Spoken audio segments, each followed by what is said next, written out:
daylight, so cold, sleep is nice. So tired, my eyes fight, they just wanna close back up tight. Get up, hoodie on, hard work at the crack of dawn. This life ain't for the weak ones, no, this life pure only for the strong. Feeling slow, shake it off, don't got time for negative thoughts. Red sight, got the dot, shoot my shot, I want the top. Never lost, got my plot, know my story, I know my boss. I will fight against the clock, time's a limited gift from God. One day I will have my victory, crush all my enemies so viciously. Work so hard my hands are blistering, and they will carve my name in history. What is up, everybody? Nick Fiore, FioriousNation, Adam Carl, next to me on my right, the co-host for Forbidden Podcast, and we are at episode 15. Listen to that groovy music intro, though my own intro should be coming up within the next month or two. That's in the works, but I can't believe we're on episode 15 of Forbidden Podcast, bro. A wild run. Absolutely, man. There's the 15,000 more. Well, we're definitely at 15, so it's episode 15 here on March 5th, 2026. It's a Thursday. So man, oh man, 15 episodes, man. Can't believe it, but proud and no regrets, and can't believe we're at 15, and there's a bunch more on the way. So this is not the end, but Adam Carl, bro, how you doing, man? On this fine Thursday, March 5th. It's only just the beginning. Oh yeah. We got coming out of the Elimination Chamber, talking about the Chamber PLE, our thoughts on that, talking about here and on today's show. Finally on the road to WrestleMania with 7 weeks to go. Bunch of rumors coming out of the Chamber. We got Revolution coming up next weekend, on the weekend of March 14th. I think was it like March 15th, the pay-per-view, but I know where I'll be the night before, ACW Aftershock in Poughkeepsie, New York, March 14th. So episode 16 will be next week on Thursday, March the 12th, because of that. And test run the Thursday episodes, but the views with last week almost close to the Saturday one. So I appreciate the love and support with last week and continued support in doing so. But we got Revolution coming up the weekend of March 14th to March 15th, going into St. Patty's Day. We got NXT Vengeance Day coming up this Saturday at the Performance Center in Orlando, Florida. Talking about, we got a bunch of shit rumors coming out of the Chamber, what could be regarding WrestleMania implications and stuff like that. We got so much to talk about with Raw, which I thought was honestly, compared to last week and the Elimination Chamber, Raw this past Monday, my take, I thought it was a pretty good show. There was some good talking points. Penta, new Intercontinental Champion, Roman Reigns and CM Punk promo. We're definitely talking about that here on this episode. We got the Vision and Seth Rollins. Seth Rollins is back. Could Braun Breaker be back? What do we think Seth Rollins' direction could be for Mania? What's rumored or reported to be? Gunther's WrestleMania opponent, who it could be, down to top 3 candidates. We're talking about that. We're talking about a little bit of NXT. Not much happened on Tuesday, NXT this past week, except maybe like Sol Ruka, Zarya, JC Jane, and that stuff. Joe Hendry and Ricky Saints, and yada, yada, yada. SmackDown, not much from this past Friday, which was the go-home show. Not really a whole lot happened Friday, in my opinion, this past Friday. The go-home show for the Chamber, outside of Lash Legend, Nia Jax winning the tag team titles, and then the opening segment. But, I mean, not bad, but it's like, it's still not where it needs to be. But it was the go-home show. Like, they didn't need to do, it's like they don't usually do much of these go-home shows, usually, in my opinion. But, they don't usually do much for the go-home shows when they go into a WWE. PLE does WWE, but we'll talk a little bit on that. And then Dynamite, we're definitely talking about from last night. And I'll be completely honest with you guys. I did not even watch Dynamite last night, but looking at the reaction from last night Dynamite, it looked like I did not miss a goddamn thing. But You missed. go ahead. Yeah. If you didn't watch a single minute of the show, you missed now.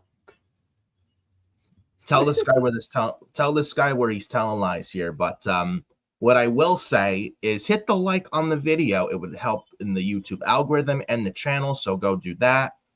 Subscribe to Furious Nation, especially if you're a newbie watching this. So subscribe to Furious Nation if you have not done so already, if you're especially new watching this. And hit the bell for all notifications when these guys come on live, at least this guy comes on here live for Forbidden Podcast hosted by yours truly. So go make sure you go do that. Follow me at Fiorinic579 over on X, Adam Carl at Adam Carl 2005 on X. Facebook Nicholas Fury 31. Instagram Nicholas Fury 2014 and TikTok at FioriousNation. It would help a lot in the algorithm and it helps the channel as well. So make sure you guys go do that. And I appreciate every one of you for being on here. And I love every single one of you. So I got to say to all you guys, from me to you, thank you. Deep down, thank you. And episode 15, and proud what we've got so far and many more to come. So this is only the beginning of this heck of a wild ride. And I'm sure this guy could concur as well. Next to me on my right. So we might as well start the show off. Usually we don't do these for Forbidden Podcast, starting off the show with the highlights from Raw, SmackDown, NXT, AEW, Dynamite. Might as well start with SmackDown a little bit. This past Friday, there was the go-home show for the Elimination Chamber. They were in Lexington, Kentucky. Not really a whole lot happened, in my opinion, on the show outside of the opening segment, and then the women's tag team title match. We got new women's tag team champions in Nia Jax and Lash Legend. Now, I'm not high on Lash and Nia, especially Lash, for not being ready yet for the main roster. However, I will say this, and I will give credit where credit's due. Lash looked pretty good on Friday, and Io Sky and Rhea Ripley lost the tag titles to Lash and Nia on SmackDown this past Friday, the night before the Elimination Chamber. Their first match of the women's tag titles were ended in a draw. That match was not good. That match was not good at all. This match was better than their first. And Lash Legend got the pin by pinning Rhea Ripley off the Lash extension. That's Lash Legend's finisher. It looked pretty good, by the way. And she pinned Rhea to win the titles. And we got new tag team champions. And I would say it's the right move, because I don't think, because especially coming out of last year with Rhea Ripley and Io Sky and that really good triple threat for the women's world title at Mania last year against Bianca Belair on night 1 of WrestleMania a year ago in Vegas. Like, you're not going to go from that a year ago to them having Rhea and Io, that is, go from that last year to this year being in tag team title vortex. Like, you're not going to do that to Rhea and Io. That's just absolutely ridiculous and just criminal. So I'm glad they lost the titles here.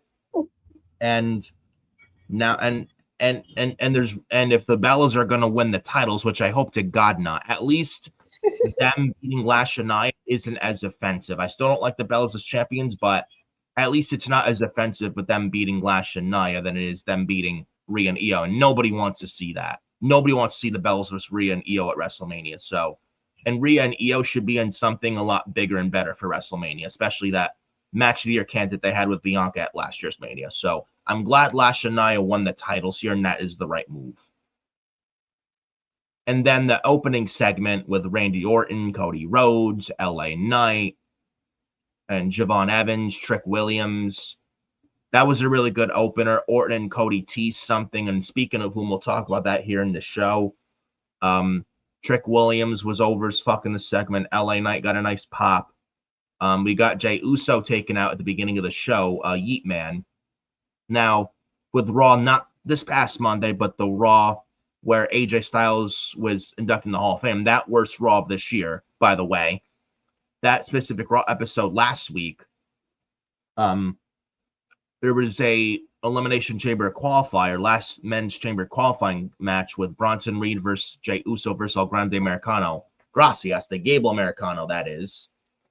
And apparently Bronson Reed was supposed to win and qualify, but Bronson Reed unfortunately got hurt and he had to undergo surgery, which he actually did, and it was successful. But unfortunately, he's out for 4 to 6 months. He injured his bicep off of breaking up the pin when Americano hit Jey Uso off a flying headbutt, which I still don't know why we're still doing this move in wrestling in 2026, by the way.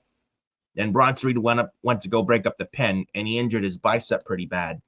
And then they had to call it audible, have Jey Uso win when Bronson was really supposed to win. So Jey Uso wins, and then they found a way to write Jey Uso out of the match. So fortunately, we did not have to worry about running it back in the Elimination Chamber. Thank goodness. That's disappointing, bro. Come on now, bro. We wanted to see him run it back, bro, and humping the chain. Oh, geez. I mean, him doing it in the Rumble was ridiculous. And then War Games. Imagine him running it back in the fucking Chamber. I'm so glad we didn't get that, the Chamber. Thank God. But they wrote Jey Uso out of the Chamber on SmackDown Friday. He was taken out. Then he was put in the ambulance. Jacob Fatu's checking on him, stuff like that.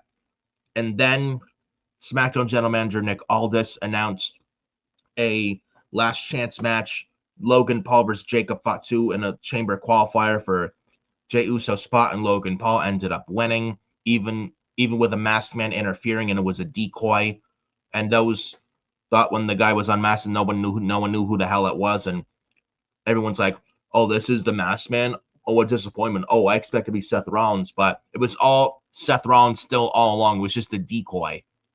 It is a student from Seth Rollins' wrestling school, Black and Brave from Iowa State. So it was Seth Rollins playing mind games. So it was Seth was going to be revealed as the real masked man the whole time. But even despite those shenanigans, Logan Paul still qualified thanks to Drew McIntyre hitting Jacob Fatu in the head with the title, the WWE title belt, that is, and Logan Paul rolled him up, and Logan Paul qualified and stuff like that. But that was SmackDown this past Friday. Not really a whole lot happened. It wasn't the worst episode, but they started off hot. It wasn't the worst, but it was just boring, don't you think? I thought it was just boring, in my opinion. Yeah. Yeah, all this was, honestly, they were just scrolling through to build to the Chamber. It was kind of like they were limping into the Chamber.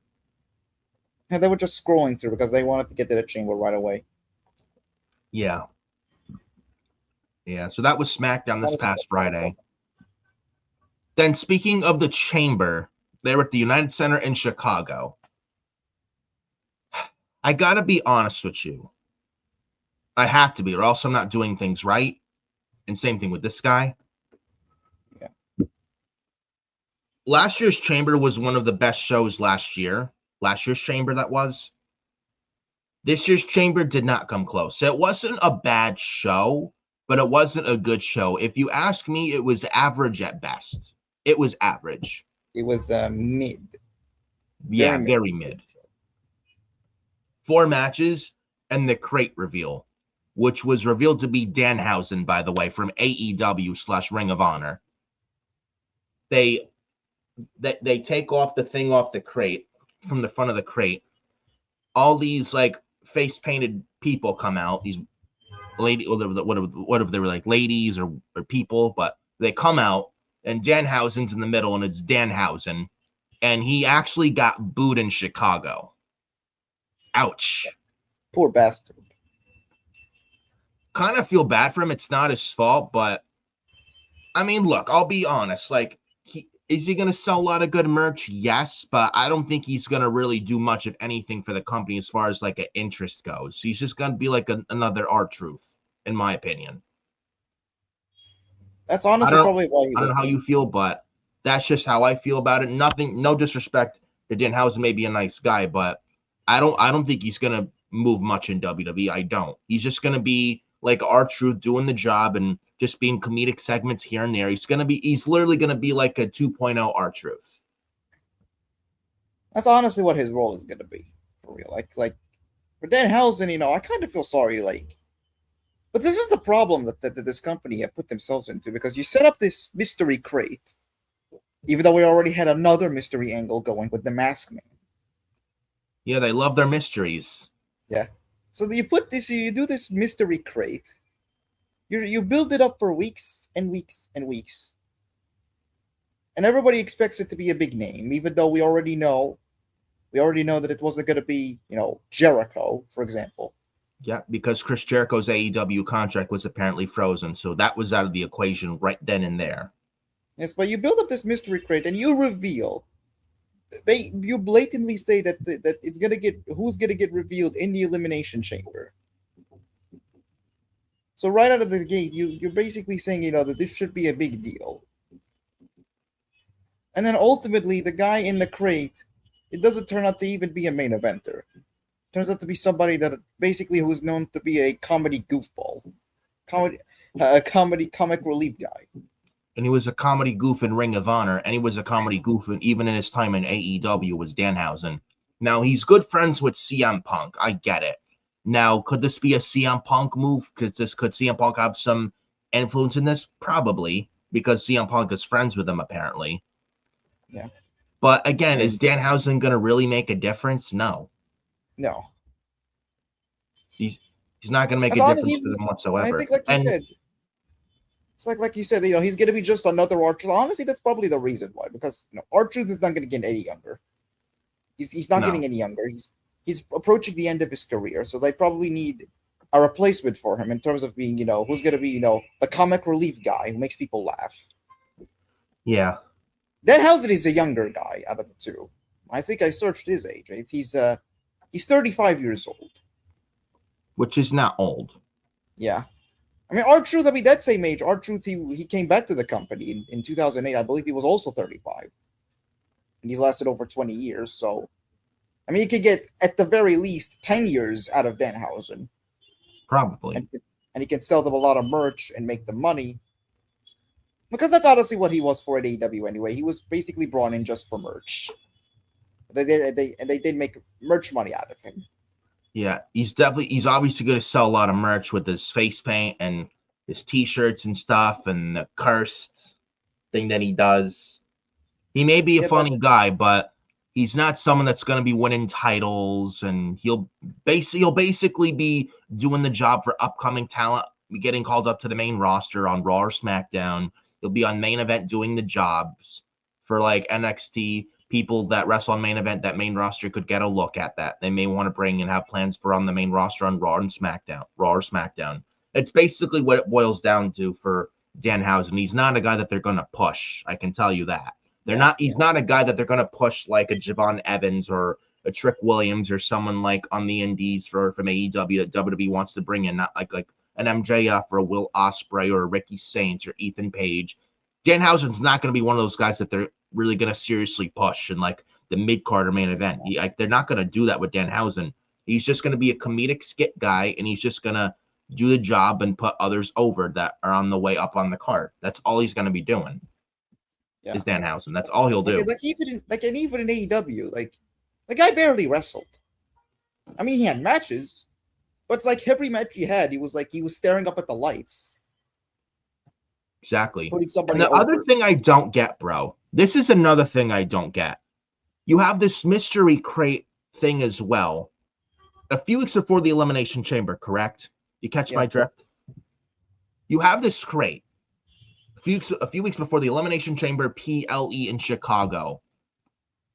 And it's like if Danhausen was in the crate, say if he was in the crate for a few weeks going into the chamber, and no holes poked in the crate for at least for him to breathe in there. Can someone please explain to me, how do you know how ridiculous it looks and sounds? You have a person, you mean to tell me a person's been in the crate all this time for a few weeks going into the chamber? You mean to tell me that, you know what I'm getting at? You know how dumb it sounds? Yeah. Or am I just losing my mind here? I know I'm not crazy sounding this. I know I can't be wrong whatsoever on this.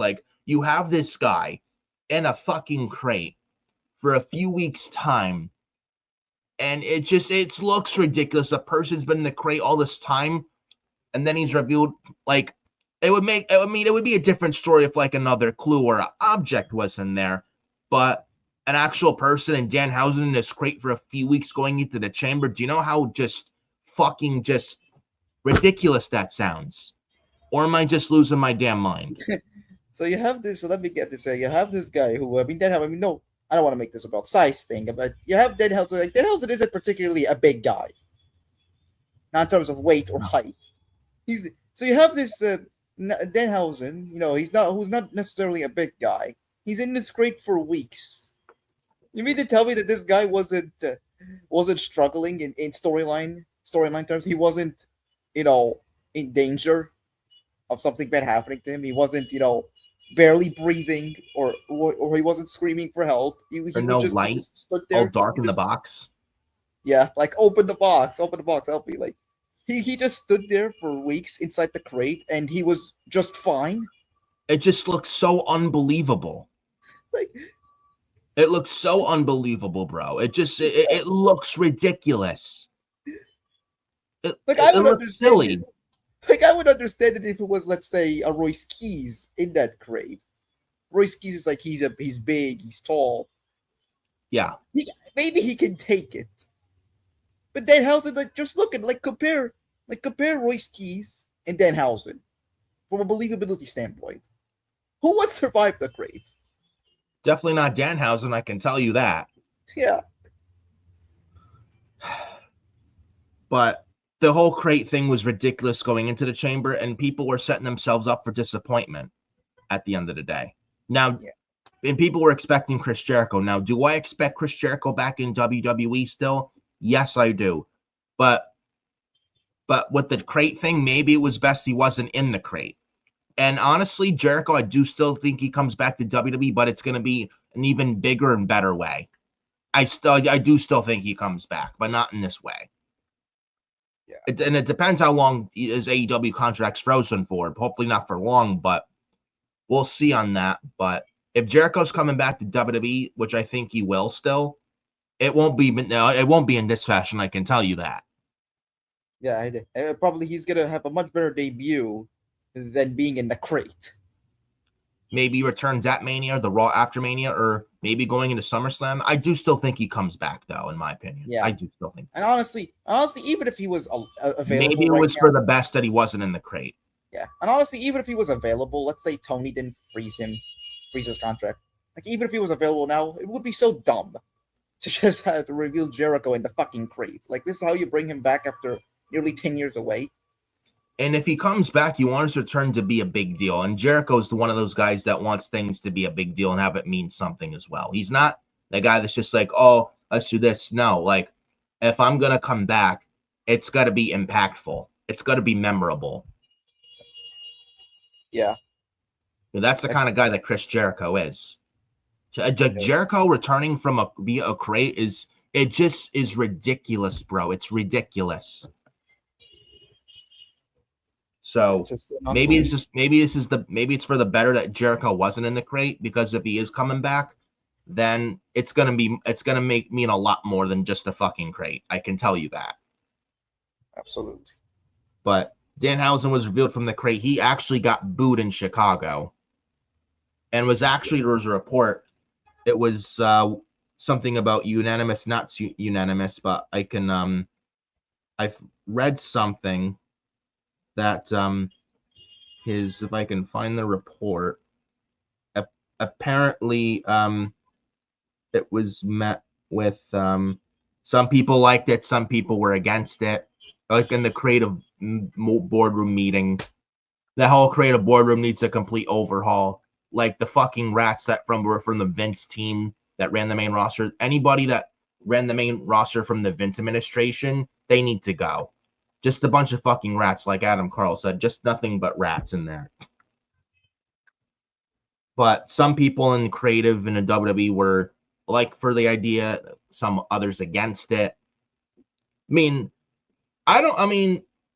people were comparing him to the Gobbledygookler as well. The Gobbledygooker? Yeah, Gobbledygooker, yes.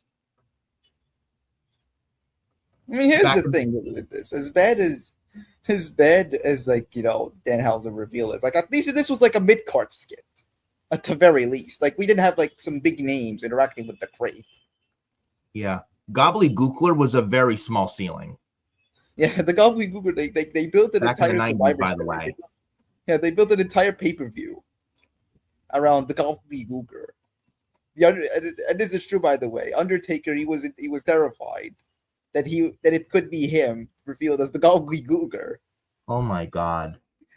Yeah, Mark Calloway, he had shivers down his spine that it could be him as the Gobbledygookler before thankfully Vince McMahon came up with the Undertaker gimmick, and he gave it to Mark Calloway, and the rest was history with the Undertaker.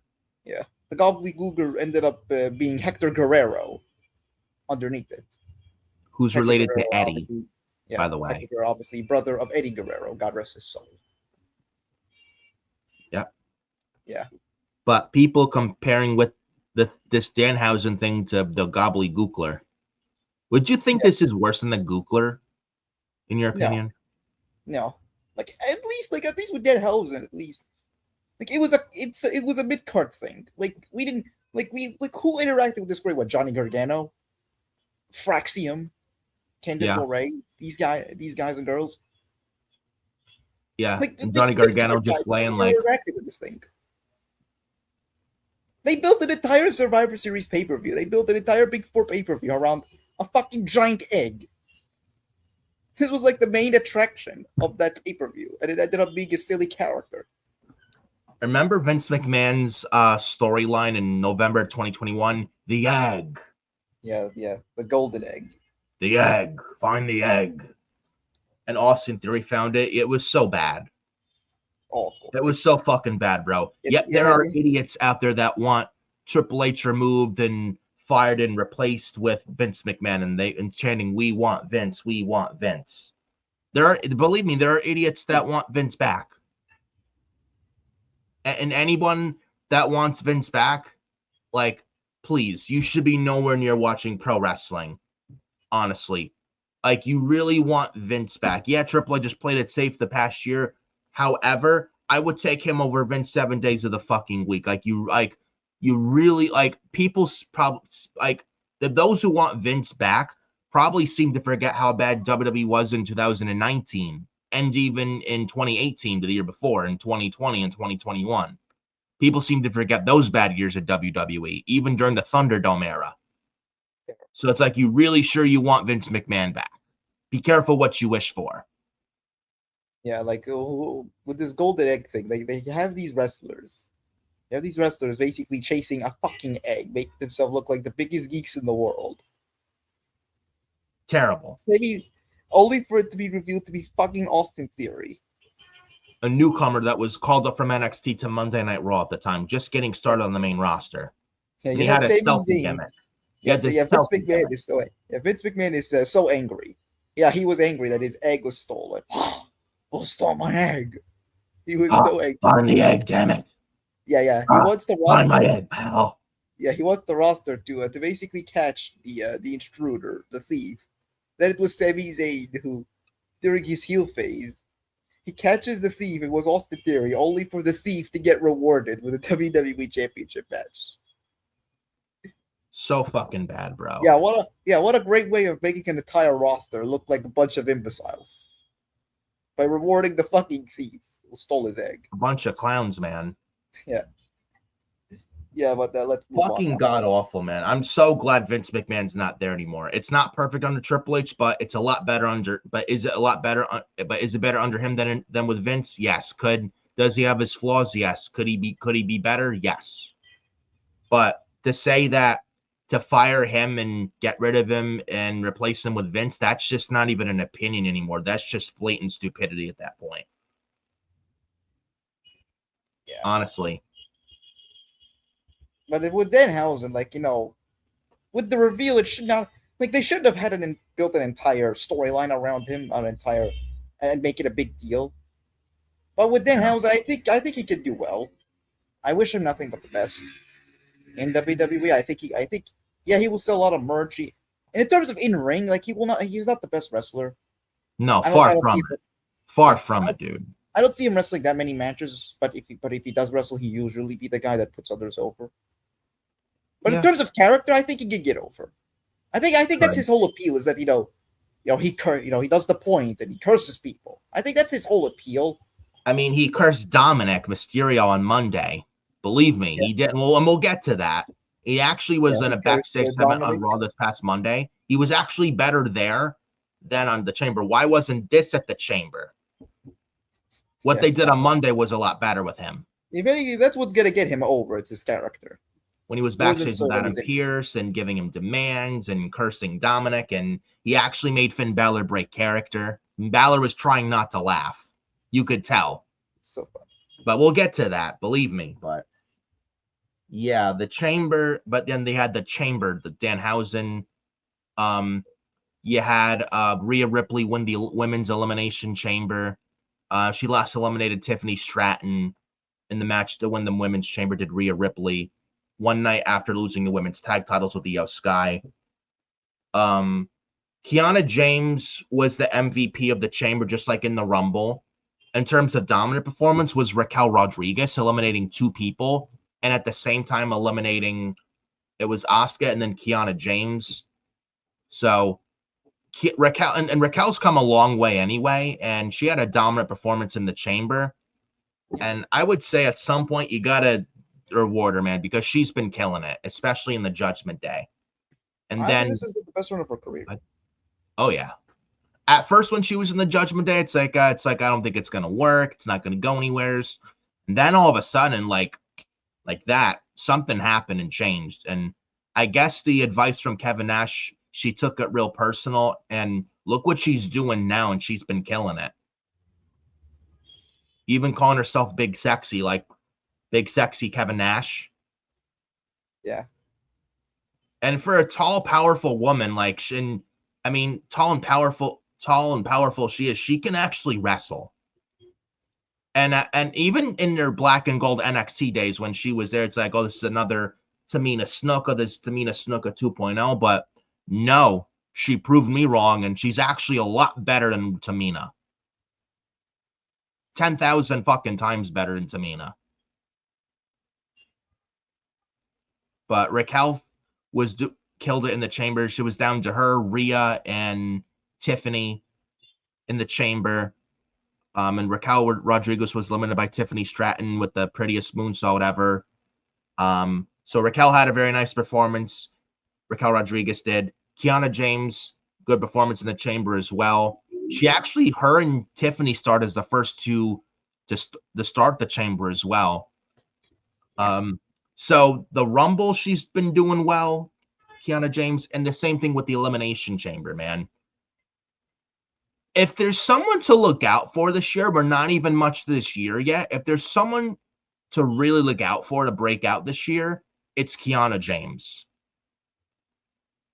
Yeah, ever since she came back, and if this keeps up, if she was a women's U.S. champion this year, I would not mind it at all. Honestly, ever since she came back, I will say, ever since they paired her up with Julia, she's stepped up her game. She's done really well. At first it was like, this is like with them feuding with the Secret Harvest. It wasn't going anywhere, but they ended that, and now look at Kiana with Julia. And Julia, since the start of the year, like last year when she got called up, wasn't that good with Julia on the main roster a year ago. But since the beginning of this year, Julia on the main roster on SmackDown, I have to be honest, I got to give her credit's due. And Road Dogg sucks at his job. But if I have to give credit where credit's due with SmackDown this year since the start of the year, Julia, since the start of the year on SmackDown, has been booked consistently. She's done really good. Yep, she's been consistent, and so is Kiana. And Kiana's killed it as well, just like Julia, just as much. And ever since they ended the Secret Harvest and Kiana James stuff at the beginning of the year, Julia and Kiana James, I don't know what's going on, but so far recently, it's been working. It's been working, man. And Kiana James, even in her time in NXT, wasn't like, there's some people that are scared to bump but scared to get dirty. Kiana James is not scared to get dirty in that ring, and she can actually bump and can wrestle. And she's really good. Even her time in NXT, she's actually a really good wrestler. And Kiana has potential to be something on the main roster. I really believe that. She has potential. She could be something. Like I said, Kiana James easily slotting her in there as the Women's United States champion. I would not mind that at all if that's the case. And she's been killing it lately. And I can see, like, and it's like you can tell when someone cares and wants to get better and gets better every time. Kiana James is one of them. And I gotta be fair and honest, or else I'm not doing my part right. Kiana James, ever since the Royal Rumble, has been actually doing pretty well. So I got to give her credit. Absolutely. So, I mean, who knows? I could see her winning the U.S. title soon. Never know. She even pinned Charlotte clean in the Chamber qualifier to qualify for the Chamber. She pinned Charlotte clean as a whistle. Yeah.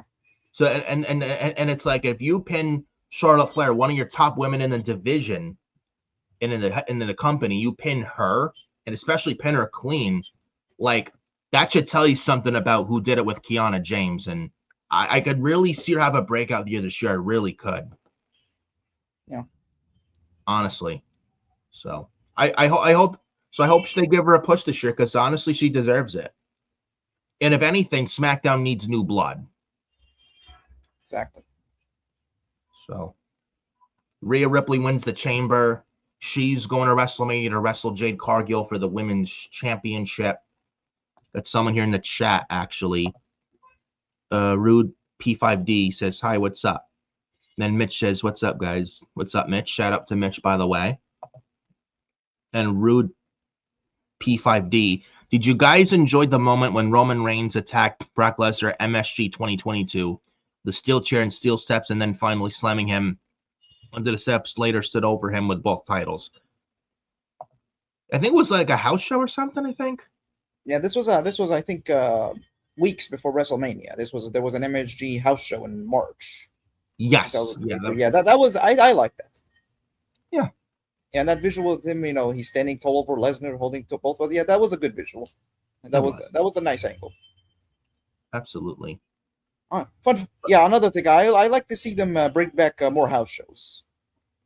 Cody Rhodes has actually been pushing them for more house shows lately, and honestly, it could help, because with the injury bug they have going on, like, when the house shows helps because it gets like rehearsals in and potential storylines to be on WWE television. It certainly helps. I understand, like, wanting to cut a lot of them because the wrestlers being more with their families, more time off, but the house shows do really help quite a lot. And another reason TKO and Endeavor cut them was maybe because it wasn't drawing them money, and that's all they think about. But house shows do help at the end of the day.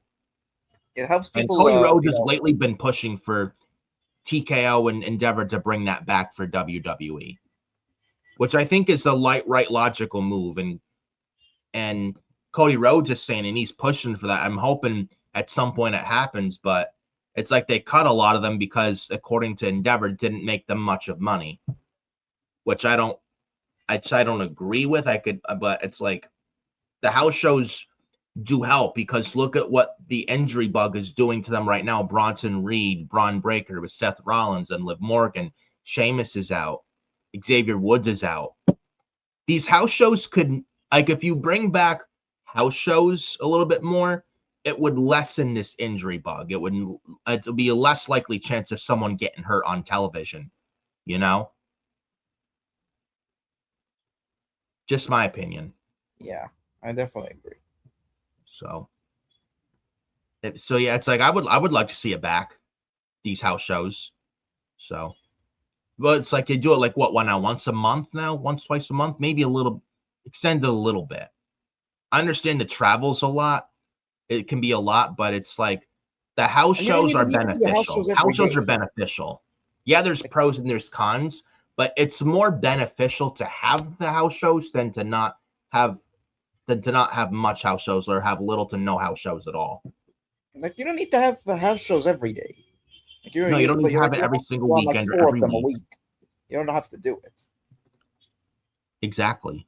But what they're doing right now, it's like, what, 1 or 2 house shows a month? That's not working out. And you see the injury bug that's occurring right now, and it's not good. Maybe you could do 2 house shows a week. Probably. Maybe 2 a week. That could help.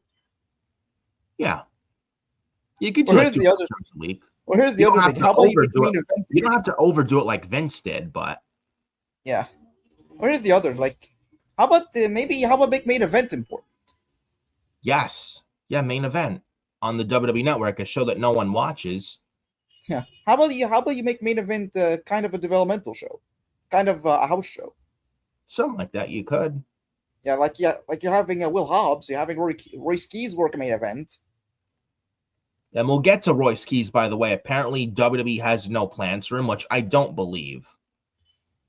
Sure. Yeah, no, I don't believe that at all. But we'll get to that. But yeah, I think bringing back house shows would do more good than bad for WWE. I really do, especially with the injuries that they're having right now. So, yeah. So we'll see what happens on that. What? To continue with the chamber talk. Yes, back to the chamber talk. Rhea Ripley wins the chamber, gets Jade Cargill. I was going with Alexa Bliss because it would be more of a story. Rhea and Jade is a better match, but not much of a story, unless, and this is actually one of the main talking points of this episode. Apparently, there's real life beef with Jade Cargill and Rhea Ripley. And apparently Jade Cargill has a lot of heat on her in the locker room, which I absolutely believe, because Jade Cargill gets this preferential treatment and they don't put her in a position like high pressure position because they know she'd be exposed and the company protecting her. And Jade was the same way in AEW as well. But I believe the fact that she has locker room heat and stuff like that. Apparently Rhea Ripley now. I mean, but she kind of looked like a similar way.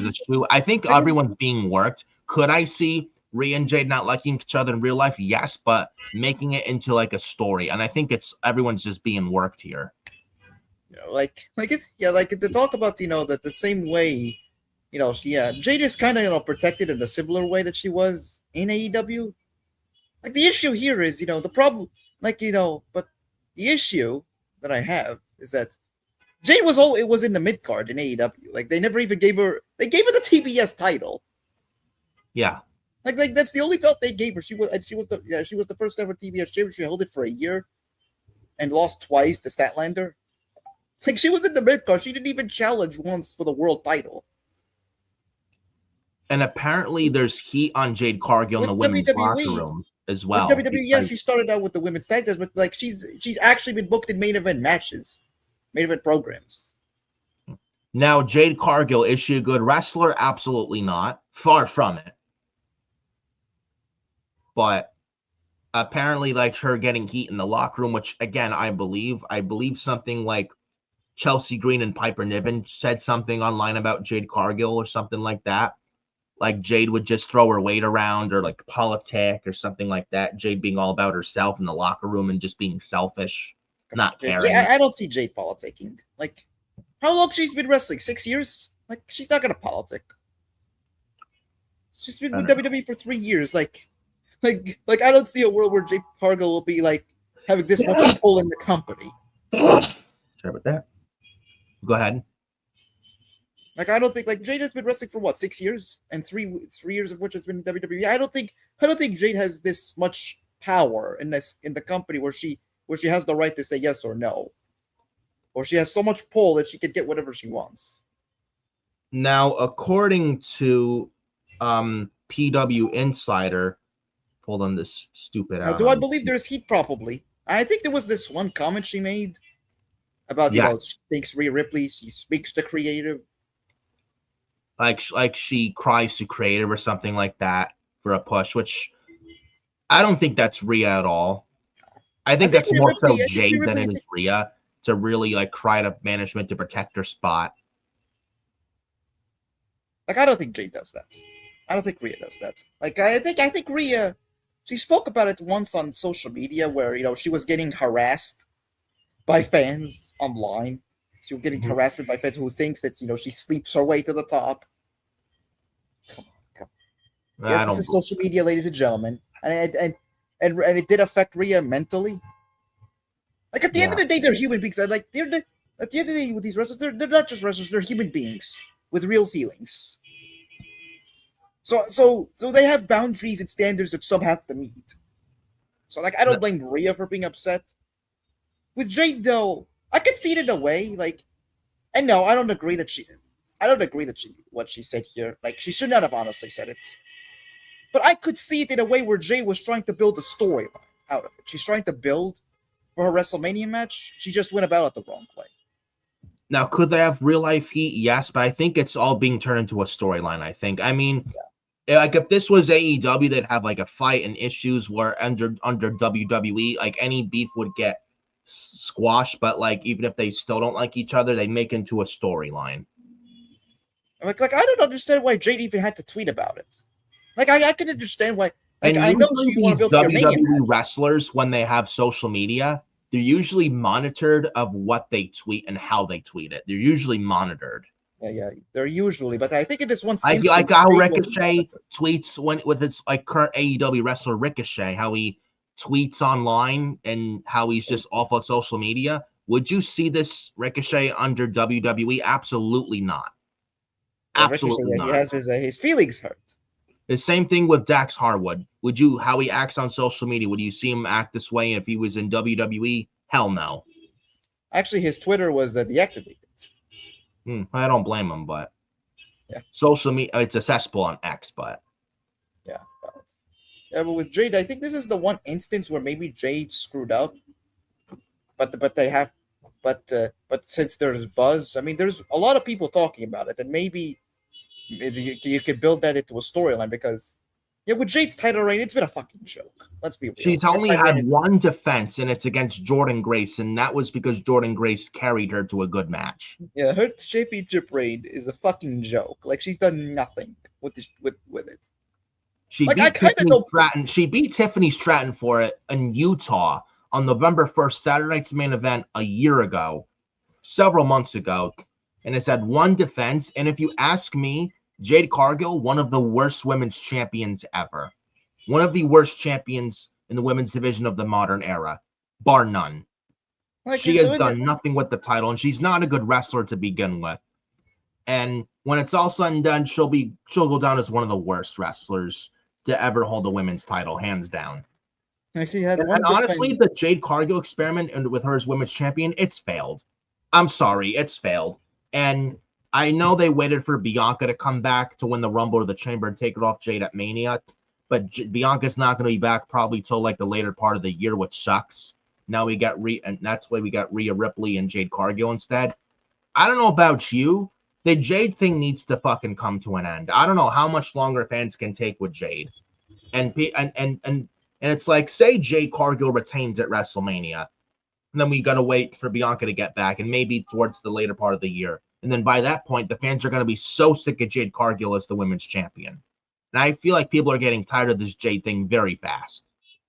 And they don't like Jade to start with, and Jade's not a good wrestler to begin with. Honestly, it's not entirely Jade's fault. It doesn't help you have not a good and strong SmackDown women's division. SmackDown women's division needs all the help they can get. So it doesn't help that you have a shafted SmackDown women's division, but also doesn't help that Jade Cargill's not putting the work herself as well.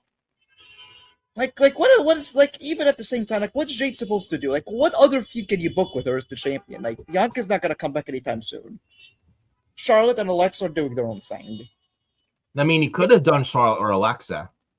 Yeah, but they're doing their own thing. They're not gonna challenge for the women's title in May this year. Who are you gonna book Jade against? Who? Jade versus BFAB? No, that's not right. No. That's not even worthy for main event. Yeah. Who are you gonna book? Jade Cargill versus Mia Yim? Please. Fuck no. Come on, who? Chelsea Green? Please. Chelsea could be a main eventer, but she's booked as a jobber. Now Rhea Ripley and Jade Cargill face-to-face is scheduled for SmackDown tomorrow. That should be interesting, especially with this beef they have. Yeah, it's you turn a shoot into a story, a shoot to a worker story honestly, if they have this, because when Rhea won the Chamber, like at least Alexa Bliss, and if she had won the Chamber and not Rhea, at least Alexa and Jade have a story, and they could break up Alexa and Charlotte that way with at WrestleMania or coming out of Mania. Yeah. Rhea Ripley and Jade Cargill don't have much of a story whatsoever, unless if you add this apparent beef with Jade and Rhea in real life. If you, like they say, adding real life incidents into a story makes a good story and draws, you know, like say for example, Edge and Lita against Matt Hardy when Lita cheated on Matt Hardy with Edge. You know, when you turn real life stuff into a story, it actually makes for good television. So if Rhea and Jay don't like each other in real life, and you have this with their story going into the women's title match in Mania, it could actually work in their favor. And I would not mind that whatsoever. Yeah. So I don't know if they'll. I mean, this could be. I don't know if they'll bring that up in their face-to-face tomorrow, but I hope so. I think at least reference it. I don't know about bring it up, about bring up creative, but I think at least reference it. And Jade's title reign, you know, it can use. And Rhea also said something about everything's handed to Jade as well. She did mention that as well. Yeah, I mean, at least it's something for that they can use for Jade's title reign. I mean, a feud like that they could make it interesting for the first time ever. Do you think they take the belt off Jade because this Jade thing is flopped, or do you think Jade retains and we still wait for Bianca? Because how much longer can we wait for this Jade title reign for Bianca to get back and take it off her? It's 50-50. I don't know if I would say right now they take it off of her. I mean, maybe as they build Mania more, I could give, you know, who I think will actually win. But I think it's 50-50. I mean, we do have 7 weeks to go till WrestleMania, too. Yeah. What would I do instead? You know, if right now, what do I think would be the right move? I think the right move would be Rhea Ripley winning the championship. At least she'd make the title mean something, and she can actually wrestle, too. Much better wrestler than Jade. And she'd actually make the title legit and mean something. Though you'd run into the same problem. SmackDown Women's Division is shit because they have a depleted roster. You really need to fix that SmackDown Women's Division big time. Rhea Ripley as champion is not going to be enough. You need more than that. And maybe you could call up several women from NXT. Soruka, JC Jane, Lola Vice. Fatal Influence. Yeah. Fallon Henley.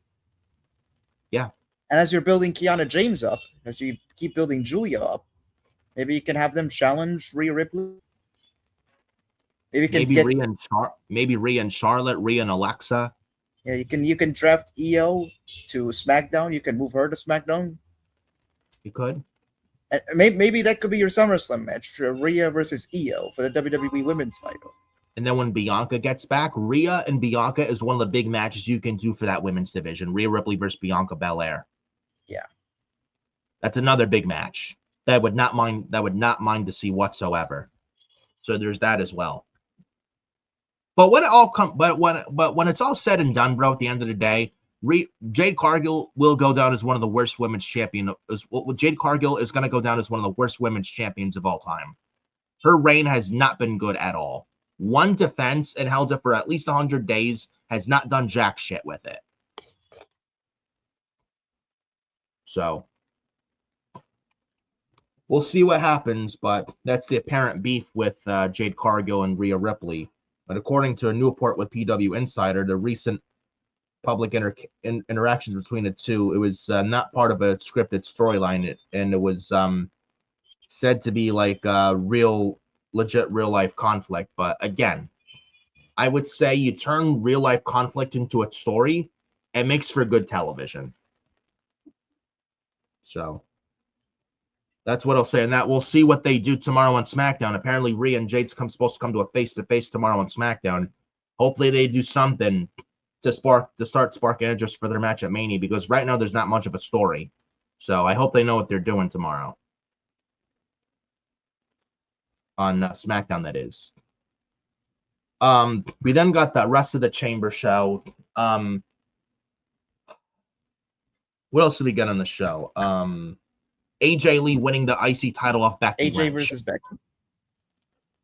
AJ Lee won with the Black Widow, made Becky tap out after Becky went to the exposed turnbuckle that she exposed early in the match, and Jessica Carr caught her, and AJ Lee won the title. This was solid. This was not bad, honestly. The build wasn't that good for that match going into the show, but the match was solid, and AJ's first match as a singles wrestler, back as a singles wrestler for the first time in like several years. This wasn't bad.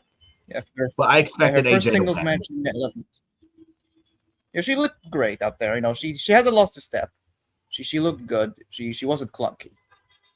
No, but Becky lost the championship to AJ. Do we get this match again at WrestleMania, or do you have not much of an interest in that?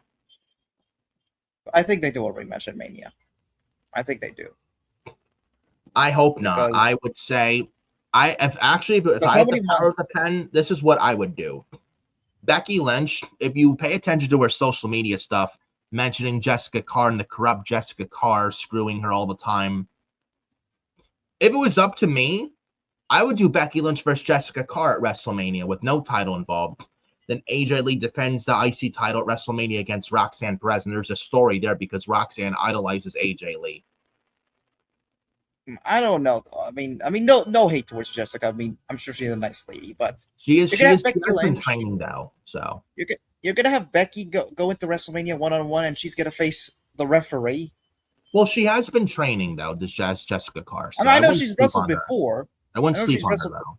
Yeah, I know she's wrestled before, but it's like she spent most of her entire WWE run as a referee. Like, you're gonna have Becky wrestle the referee.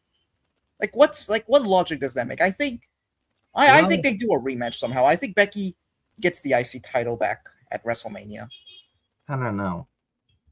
I wouldn't sleep on Jessica Carr, but do I think they do that? Probably not, but we'll see. Yeah, the reason I say this because you've built this feud since September.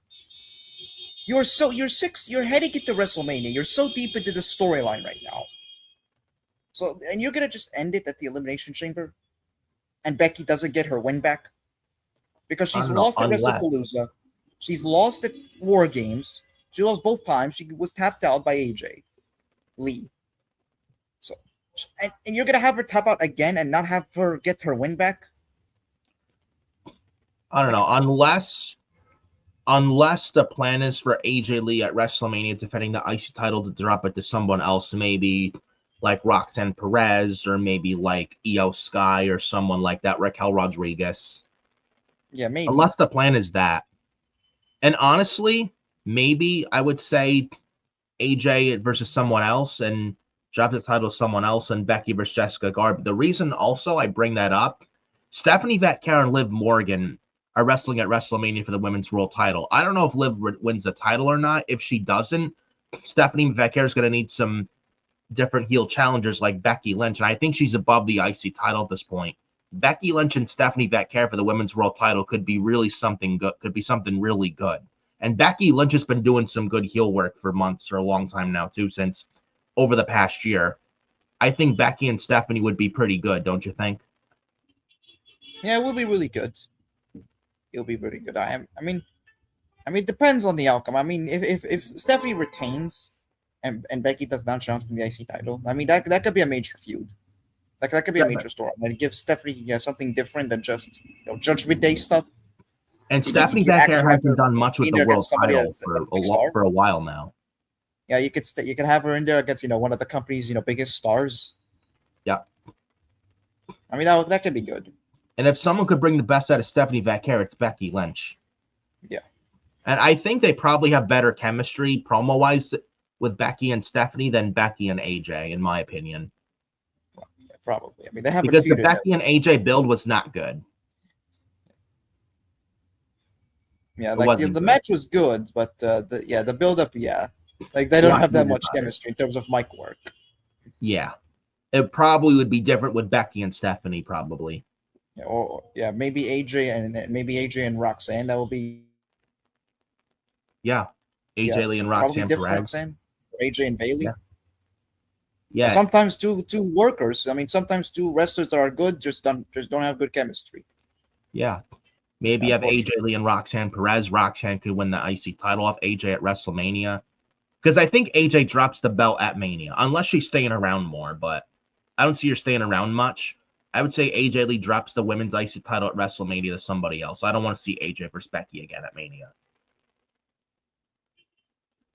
Just my opinion. I mean, they've done it before, but for up to me, it would be AJ against somebody and Becky against Jessica. But I still think we see that rematch at Mania. I don't know. Now they did book for Raw next week. Was it Lyra Valkyria, Bayley, Io Sky, Raquel Rodriguez, Asuka, and Ivy Nile? It's a gauntlet match next week on Raw to determine the number one contender for the women's IC title. I don't know if they do that on WrestleMania or on a Raw going into Mania. Maybe, I don't know if they book it for the Raw in Madison Square Garden later this month. I don't know, but it's probably Madison Square Garden. Yeah. I would say, I don't know if Io Sky wins it. I don't know. They didn't say where the number one contender would have their match at. I don't know, but if it's Madison Square Garden, I'm picking Raquel Rodriguez to win. Okay. I would not mind Raquel. Or maybe it's Raquel. Now, if Raquel does win, listen to this. Maybe Raquel, what if Raquel wins this, gets the match in the Garden at MSG against AJ? I don't know. Roxanne Perez is apparently recovering, like she's been out for a while, like some tumor she had to get removed. Yeah, she's been out since the Rumble. Yeah, she had some like tumor in her back. She had to get out, but she's okay though. But she's been out for a while. She should be back soon. She said she's supposed to be back soon. But what if Raquel wins the gauntlet? We get Raquel versus AJ for the IC title in Madison Square Garden on March 30th on Raw. AJ retains, but out comes Roxanne, and we do Roxanne and AJ at WrestleMania. And they set it up that way. That's good. That'll be a good way to build up the match. Because I think a lot of people are predicting Io Sky like I am, but I would not mind Raquel winning. But then if Raquel wins, what do you do with Io at WrestleMania? Because Rhea's getting Jade. What do you do with Io? Do you do Io Sky versus Asuka? Or do you think that ship has sailed with that? Or do you do Io Sky versus Julia? I mean, with the Asuka thing, with Asuka, I mean, you're gonna have to pay off the Asuka storyline. Asuka and Io and Kyrie in a triple threat, where Kyrie has to choose Asuka or Io, and she chooses Io. You know, Asuka's been abusing Kyrie lately with Kyrie. Adam. Yeah, Adam from Roderick Strong in AEW. Adam. Samoa. Yeah. Orange. Darby. Yeah. Max. But yeah. This is Asuka's gimmick. Yeah, she's yelling Kyrie's name like Roddy does in AEW, yelling names. Now, so if you do Asuka and Io, it would be a good match, but you really have much interest in it unless you have Kyrie involved, make it a triple threat where Kyrie has to choose. Either there has to be a payoff. There has to be a payoff to that storyline. Because, I mean, how long can the storyline last for? Exactly. You could pay it and at a stage like a WrestleMania, that would be a big event to blow off the storyline between Asuka and Kyrie. Have Kyrie, finally she stands up to Asuka, she turns on her, and then she goes with Io. Yeah, you tie up loose ends, man. Yeah. Got to. Yeah, so a triple threat match would make the most sense. Because it started with them and it ends with them. And Io was involved, in the turn, Kyrie turned on Io to side with Asuka. Yeah. And then 6 months I'm later, happy Raquel Rodriguez win the gauntlet next week on Raw. Yeah. I would go with Raquel. I think Io Sky winning is very safe. And Io and AJ, it would be a banger match, but there's no story with Io and AJ. Like it's babyface against babyface. It's just a match. There's zero story. Like it's babyface against babyface. Like who are we supposed to cheer for? Yeah. With Raquel, at least you have a monster heel in Raquel that can try and take the championship off of the beloved babyface AJ Lee. And Raquel's been killing it lately, so it makes more sense for her to win. Lyra's not winning. Bayley's not winning. It would be nice, but I don't think they win. I think, if anything, Lyra and Bayley are in the women's tag title vortex at Mania, if anything. Ivy Nile, zero chance. Yeah. Zero chance of Ivy Nile winning. Zero. Lyra has better chance of being cast as Catwoman in the next Batman movie, then winning the women's IC title. Then some people think, oh, Ivy Nile's gonna win. No chance. No chance. Is this a gauntlet match? It's a gauntlet, yeah. Yeah, a gauntlet, yeah. Here's your first elimination in the women's gauntlet match. Ivy Nile, the first one eliminated. Yeah. Asuka is not winning it either. It's there's no story with Asuka and AJ. Zero story.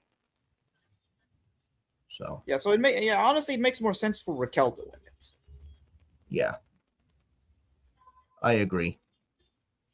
But with the other stuff on the chamber, CM Punk versus Finn Balor. Speaking of CM Punk and AJ Lee wins the IC title as I predicted, and Adam Carl predicted as well. It was a solid match, but AJ ended up winning. CM Punk, Finn Balor. This was the best thing on the entire show. I'd even say this was better than their match in Belfast before the Royal Rumble. Really good stuff with Punk and Balor, man. Balor wasn't winning, but my goodness, was this some really, really good stuff. There was one spot in the match where Balor tried to coup de grace. Punk caught him in midair with his foot up in the air, caught him with a sharpshooter, which was a very nice counter.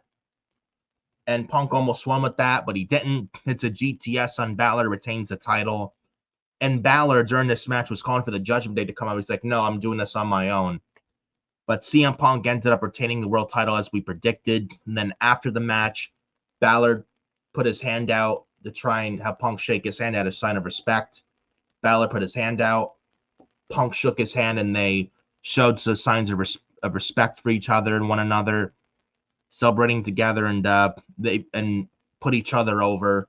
So this was the start of the Balor face turn, start of him being kicked out of Judgment Day, and even more so the Raw after the Chamber, where Finn Balor pretty much cost Dominic Mysterio the Intercontinental title against Penta, and now Penta is the brand new Intercontinental Champion. So congratulations to Zero Miedo, Penta, your new IC champ. But Punk and Balor was the best thing on the entire show, hands down.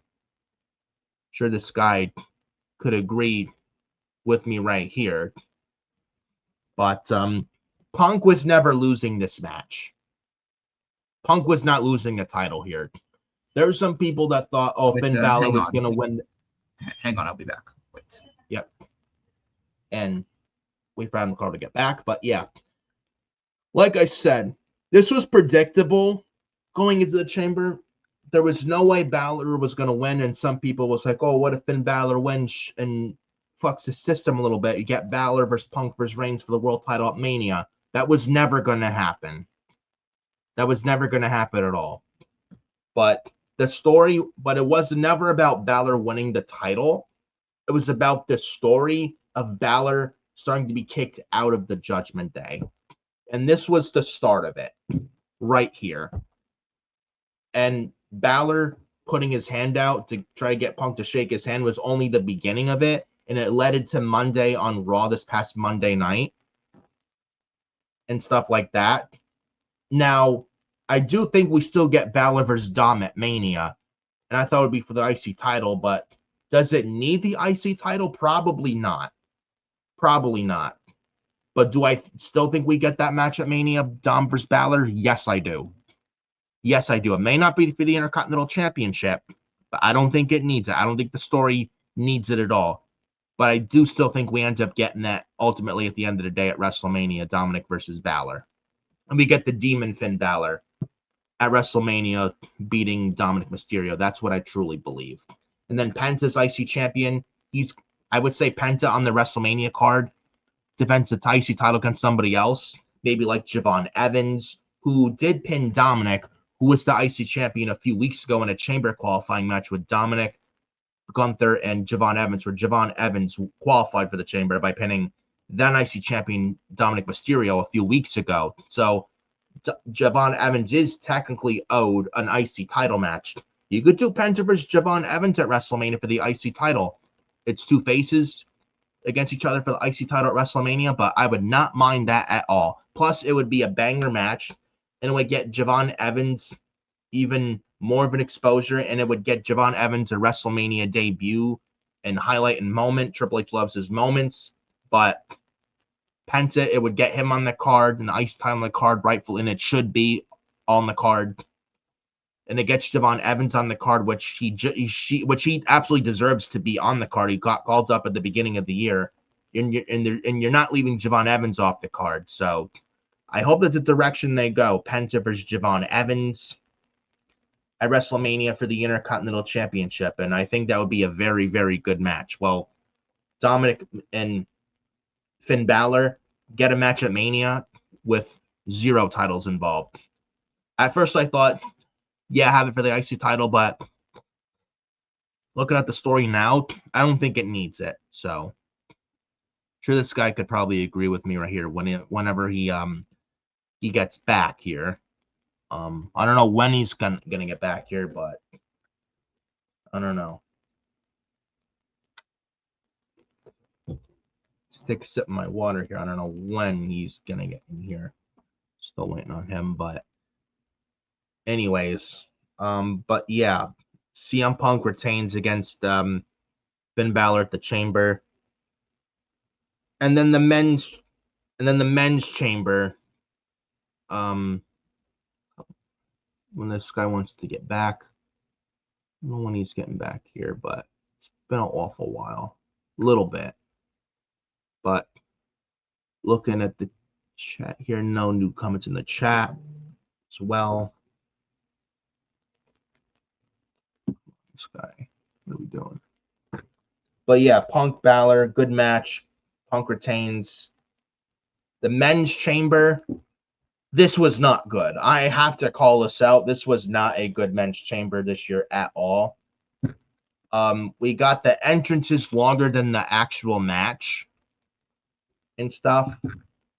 Gosh, when's this guy coming back? When's this guy coming back, man? The Adam Carl's not coming in.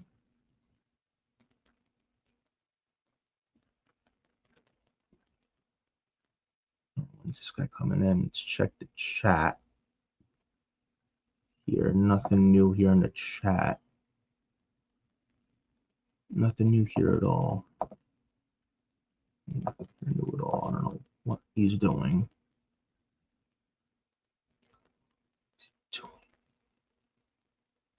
What the hell?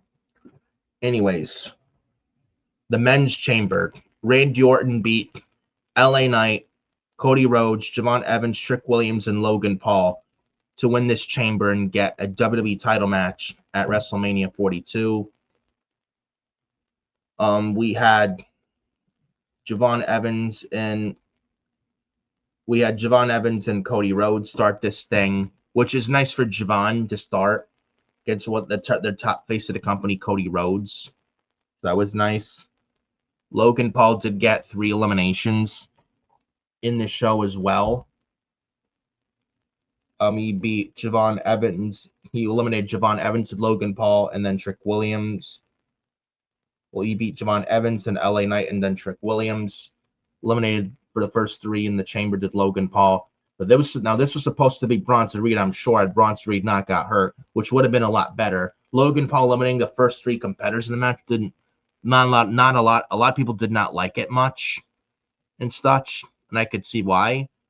But Bronson Reed, had he not gotten injured, this would have been him in the spot, and it would have looked a lot more better and believable with Bronson Reed. So it sucks that Bronson got hurt, because this would have been a nice spot for him in here. But then the Masked Man came out as Seth Rollins. He curb stomped Logan Paul, and Cody Rhodes eliminated Logan Paul thanks to Seth Rollins, the Masked Man. And Seth Rollins is back. He looks like he looks good, and he's healed from his shoulder injury from Perth in Australia last October. So happy to see Seth Rollins back. We then got, and then it was down to Cody Rhodes and Randy Orton in the final 2 in the men's Chamber. I don't know what's going on with this guy.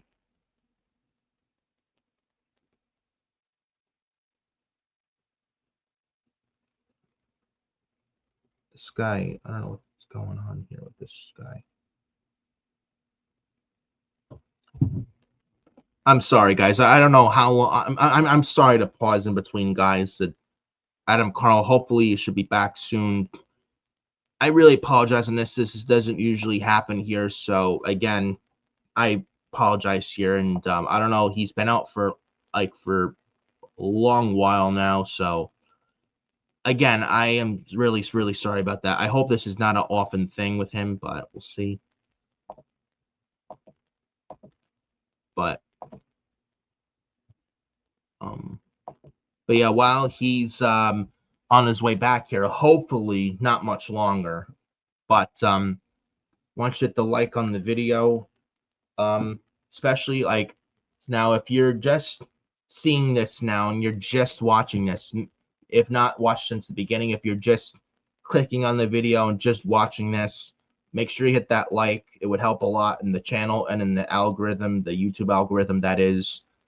And make sure you hit that subscribe button as well. Looking at the subscriber count, I'm at 255 subscribers. I would love to hit at least 260, 265, at least by the end of the month. So make sure you do go subscribe to Furious Nation. And then while you're at it, hit the bell for all notifications as well. It would also help in the algorithm. When you do subscribe and hit the bell for all notifications. And then again, make sure you like the video as well. I would greatly appreciate it. And it would help with the channel a lot. So make sure you go and do that. And I appreciate every single one of you guys. So. And then, yeah, like I said, at FiorioNick579 over on X.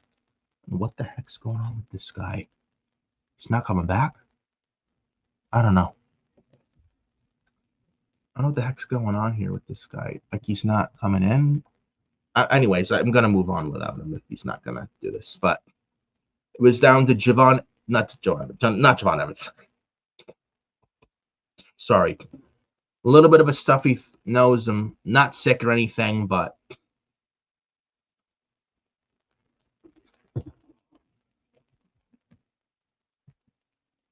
why is this guy not coming in here? But it was down to Cody Rhodes and Randy Orton at the Chamber, the final two in the Chamber. Drew McIntyre tried getting involved in this match, and he tried claymoring Cody Rhodes. Then Orton attacks Drew. Cody hits Crossroads on Drew. Then Orton hits an RKO on Cody, and Orton eliminates Cody, and Randy Orton wins the Elimination Chamber and stuff, and Orton's going to WrestleMania.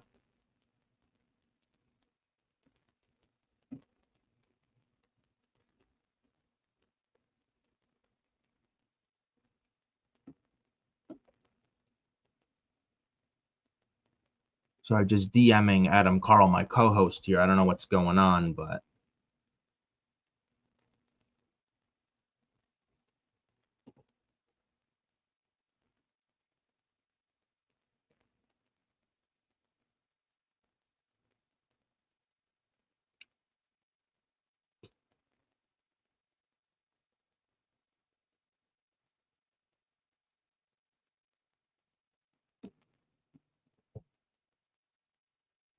I apologize, guys. I just DM'd Adam Carl where the heck he's at, but just waiting on him. I again, I am so sorry. I know it's episode 15, and I really, really apologize, and I hate doing this to you guys. I really, really do. So please bear with me, and I'm so sorry with this. Just, I don't know what the heck's going on, but just trying to work on it the best I can. So please know where I'm coming from, and please understand. So I'm sorry on that, but know what's going on with him.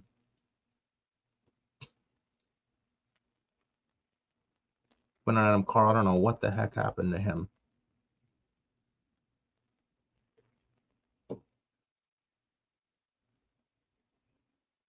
I don't know. I'm gonna move on without him if he's not gonna coming back, and I don't know. But Randy Orton wins the Chamber. This was the right move. Cody Rhodes winning the Chamber would have been very safe, and nobody wanted to see that. So Orton wins the Chamber. 100% the right call.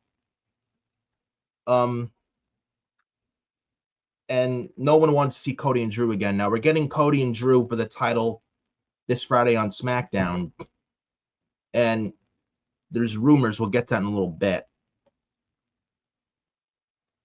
Hold on, guys. Where's my camera thing? Where the heck is it?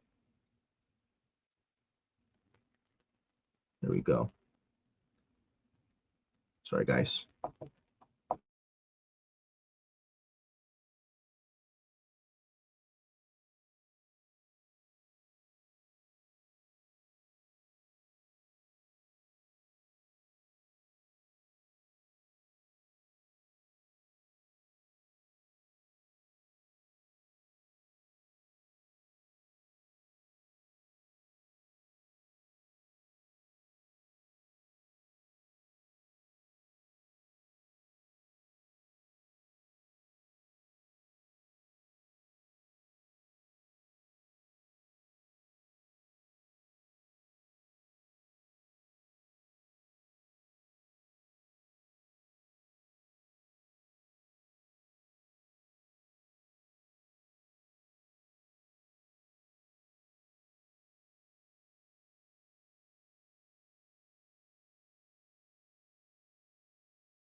All right, guys. Sorry I had to pause for that a little bit. Trying to contact Adam Carl again.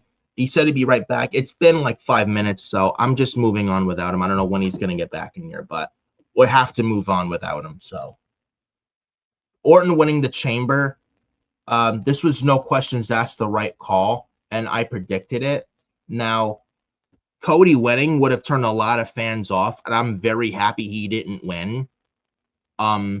Now, Cody does get Drew for the WWE title once again this Friday on SmackDown, the SmackDown after the Chamber. That's tomorrow night.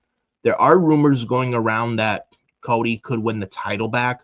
We get Cody and Randy at WrestleMania for the WWE Championship instead of a rumored fatal four-way for the WWE title at WrestleMania with Jacob Fatu, Drew McIntyre, Randy Orton, and Cody Rhodes. That looks like that's probably not happening. I would say, though, it does happen, but there's rumors that Cody could likely win the title back. I don't like that at all. And Drew should go into Mania as champion. Unless they're doing Cody and Randy at Mania for the title. And going into that match at Mania, Randy or Cody, one of them goes heel. And maybe Randy goes heel. And he punts Cody. And we get Randy win the title at WrestleMania, unless that's a direction. Now, if Drew loses the title, what do you do, Drew McIntyre at WrestleMania? Do you do like Jacob Fatu, which I could see them doing?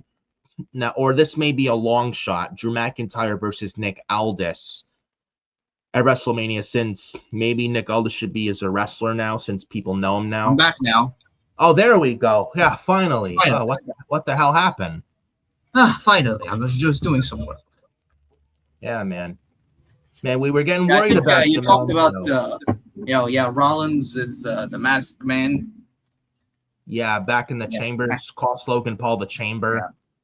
After eliminating Logan Paul getting 3 eliminations. Field, which I didn't like, but that would have been Bronson Reed in the spot had he not got hurt. Or Braun Breaker. Yeah. Logan was pretty much in the spot that either Braun or Bronson were going to have.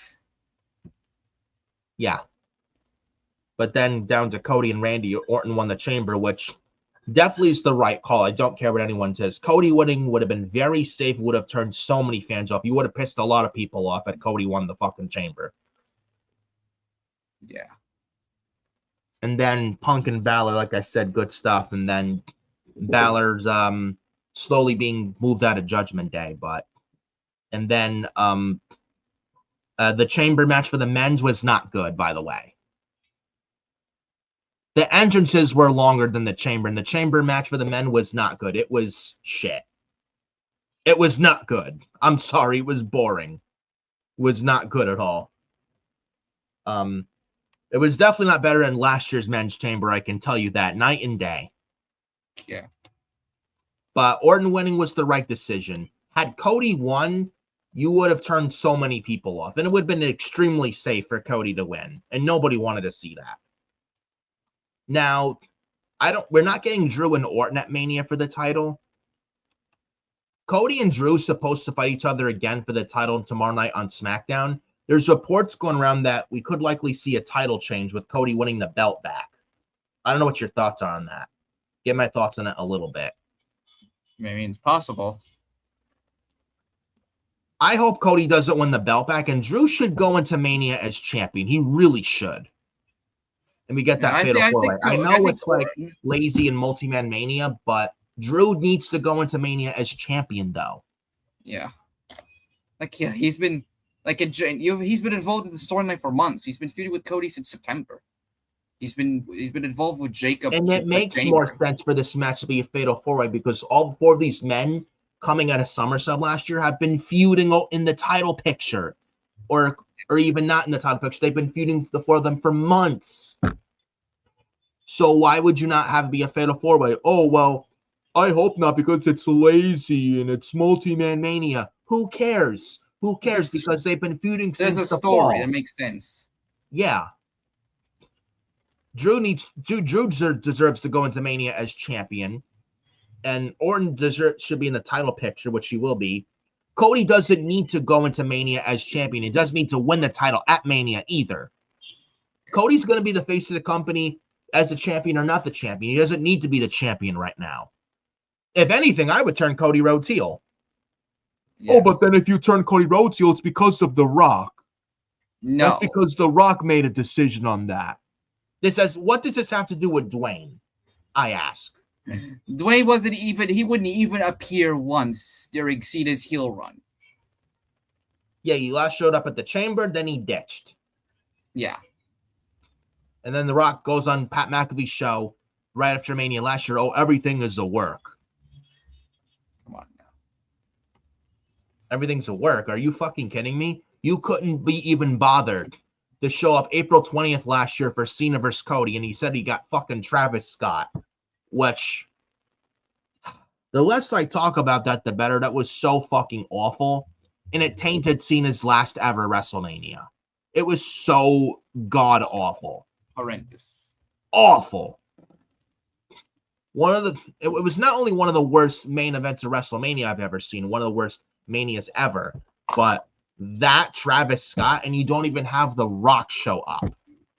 And that was his story. Now I don't want to hear the excuse, oh, it's okay if The Rock didn't show up. That was his story. What do you mean it was okay for him to not show up? That was Rock's story where he wanted Cody's soul, and then Cena sold his soul to The Rock. That was Rock's story. That was Dwayne's story, and he didn't show up for it.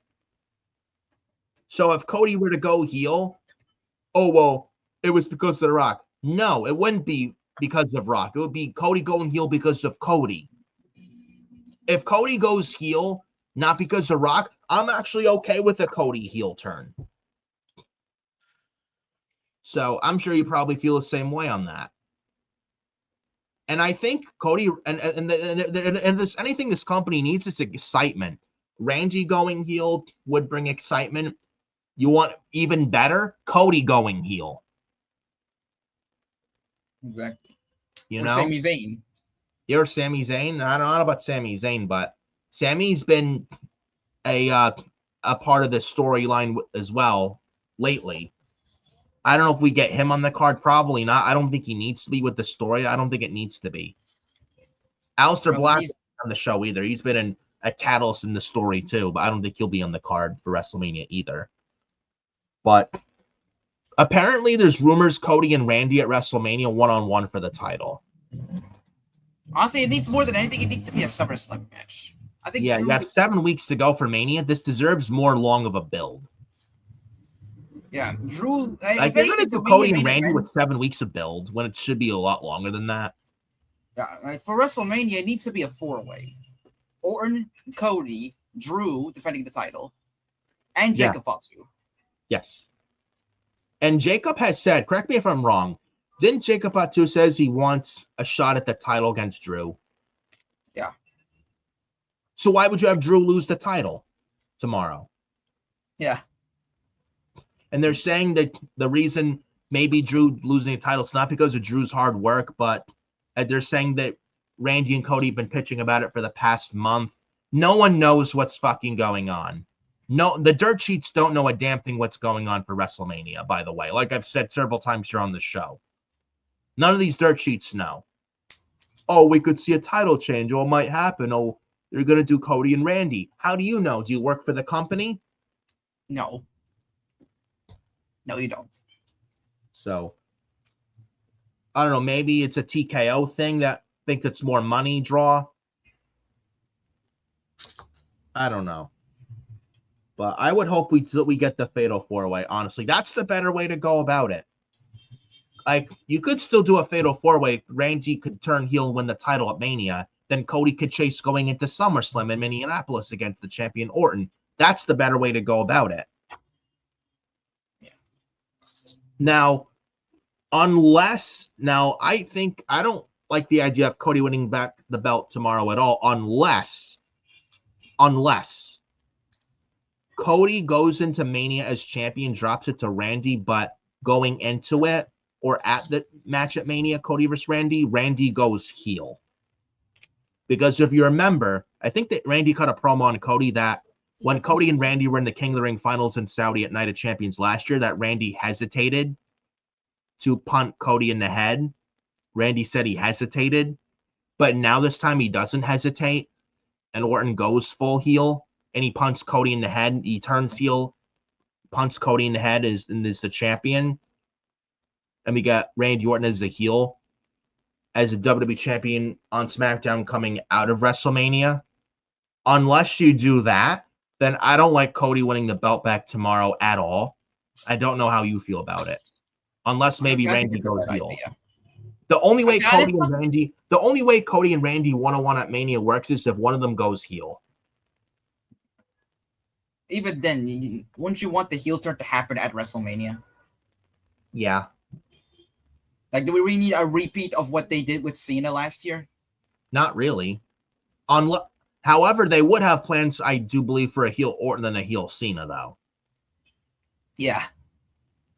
And it would probably be a much better match because we wouldn't have fucking Travis Scott in there. We wouldn't have Dwayne in there.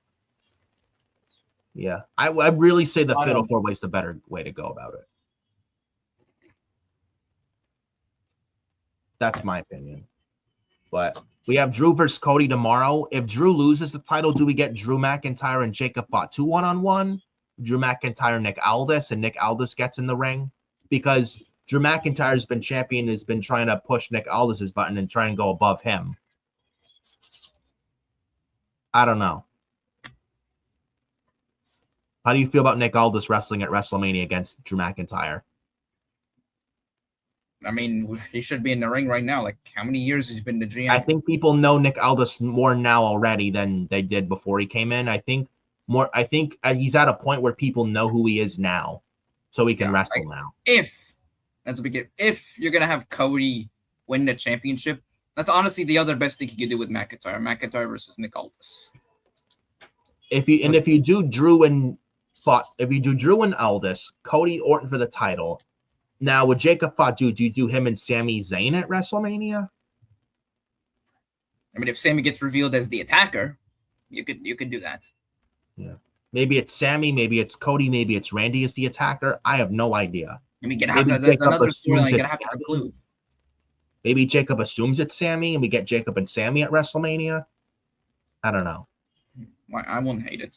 Do we get Cody and Randy for the title one-on-one at Mania, and Aleister Black is involved as a catalyst that, and because remember, Aleister Black said not long ago he wants to see that heel 09 Orton again. He wants to bring that 09 Orton out again. Yeah. Like, I could see, like, I want to see that 2009 Randy Orton with no remorse. Maybe Aleister's the reason Orton goes heel. I don't know. But that's just a thought.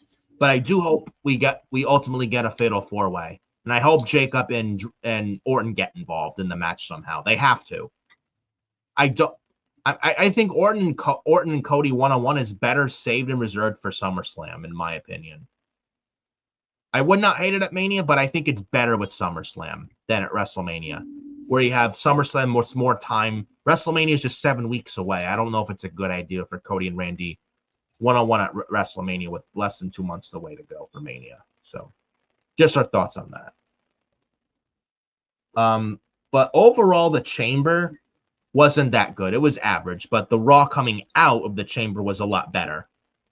It's a lot more better in talking about for the Raw Monday. Coming out of the Chamber, we got Gunther, Dragon Lee, banger match. They stole the whole show, and Gunther won. At first, I thought he was going to lose by a count out, but they really had me there. Almost had a heart attack watching that shit, bro.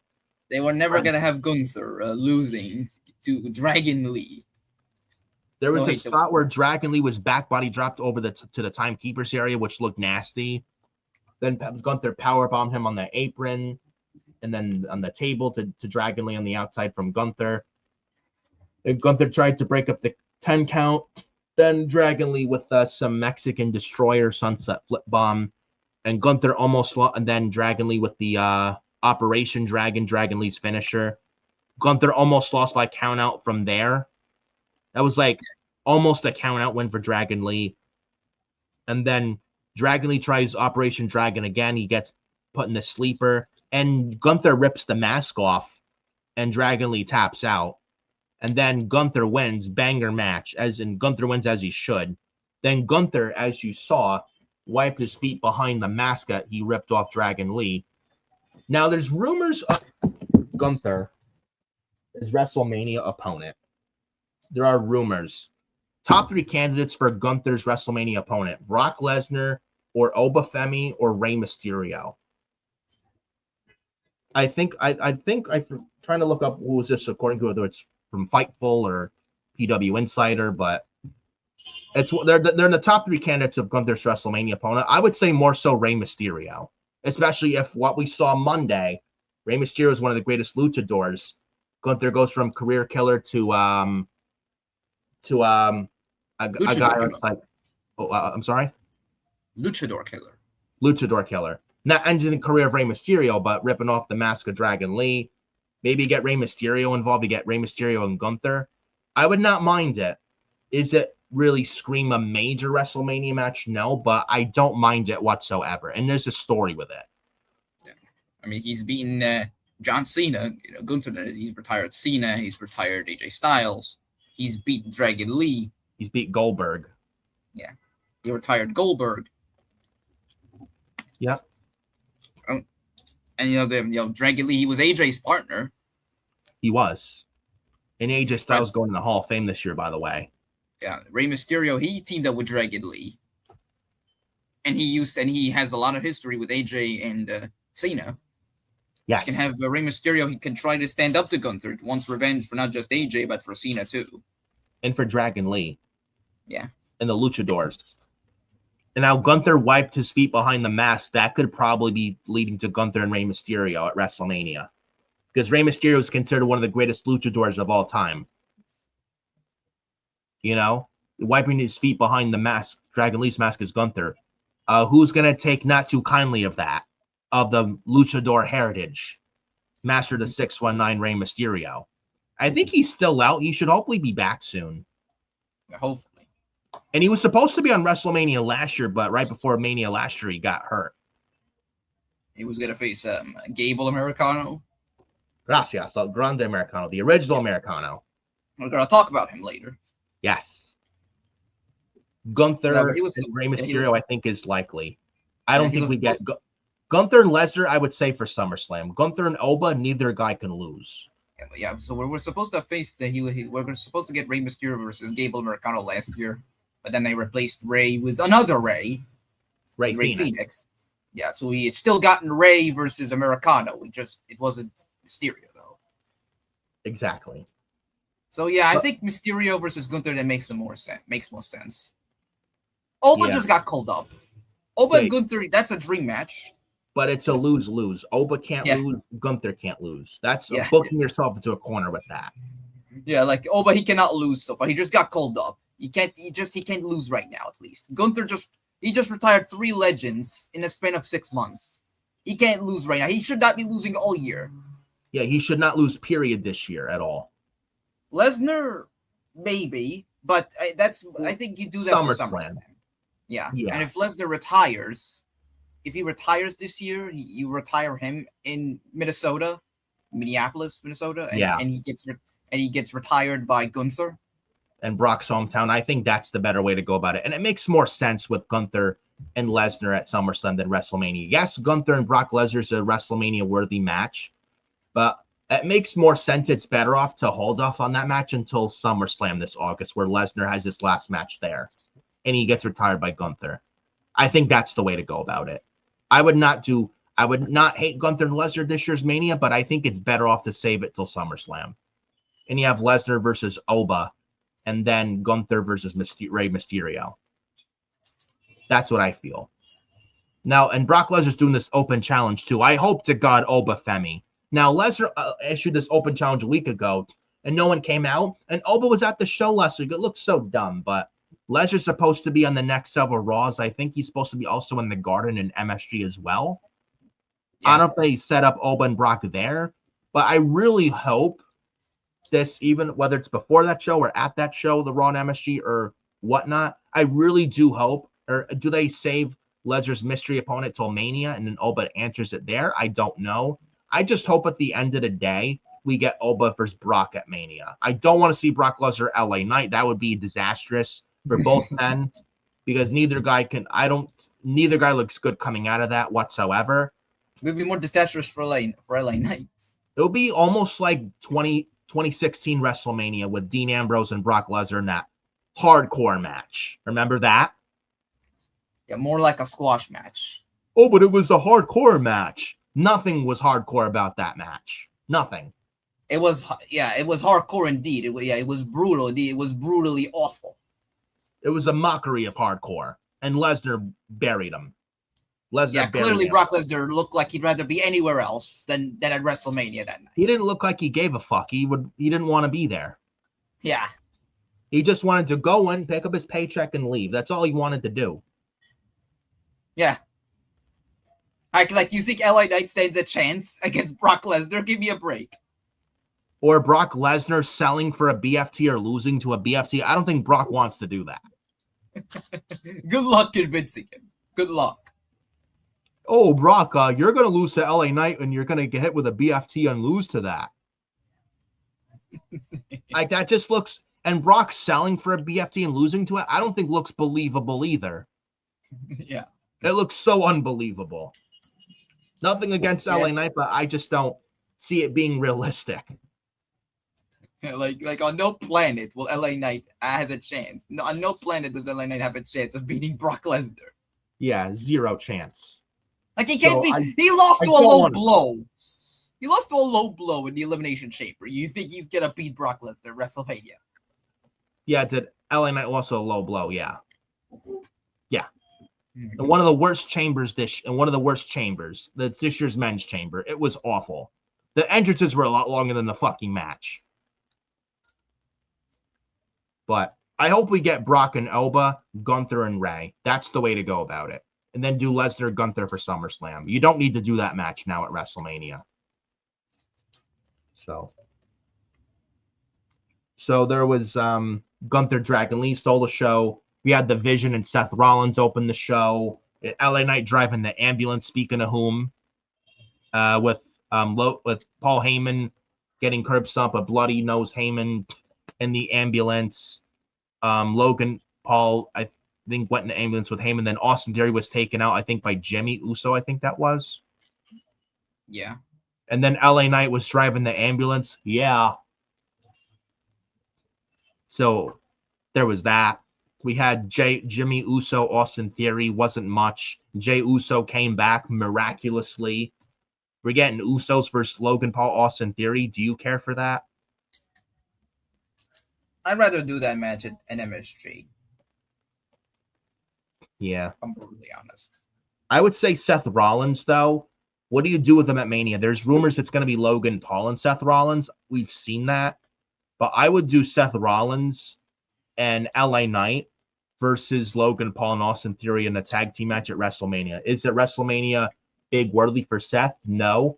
But Braun is hurt and Bronson's hurt. I don't think Braun Breaker makes this year's Mania. Maybe he does. I could be wrong, but I don't think he does. Maybe you do the tag match, Seth and LA versus Theory and Logan at Mania. And maybe you have Bad Bunny involved somehow, have him be a special guest enforcer or referee, where so everyone's in check and Heyman's in check, because Adam Pearce trying to keep the division in check, he can't.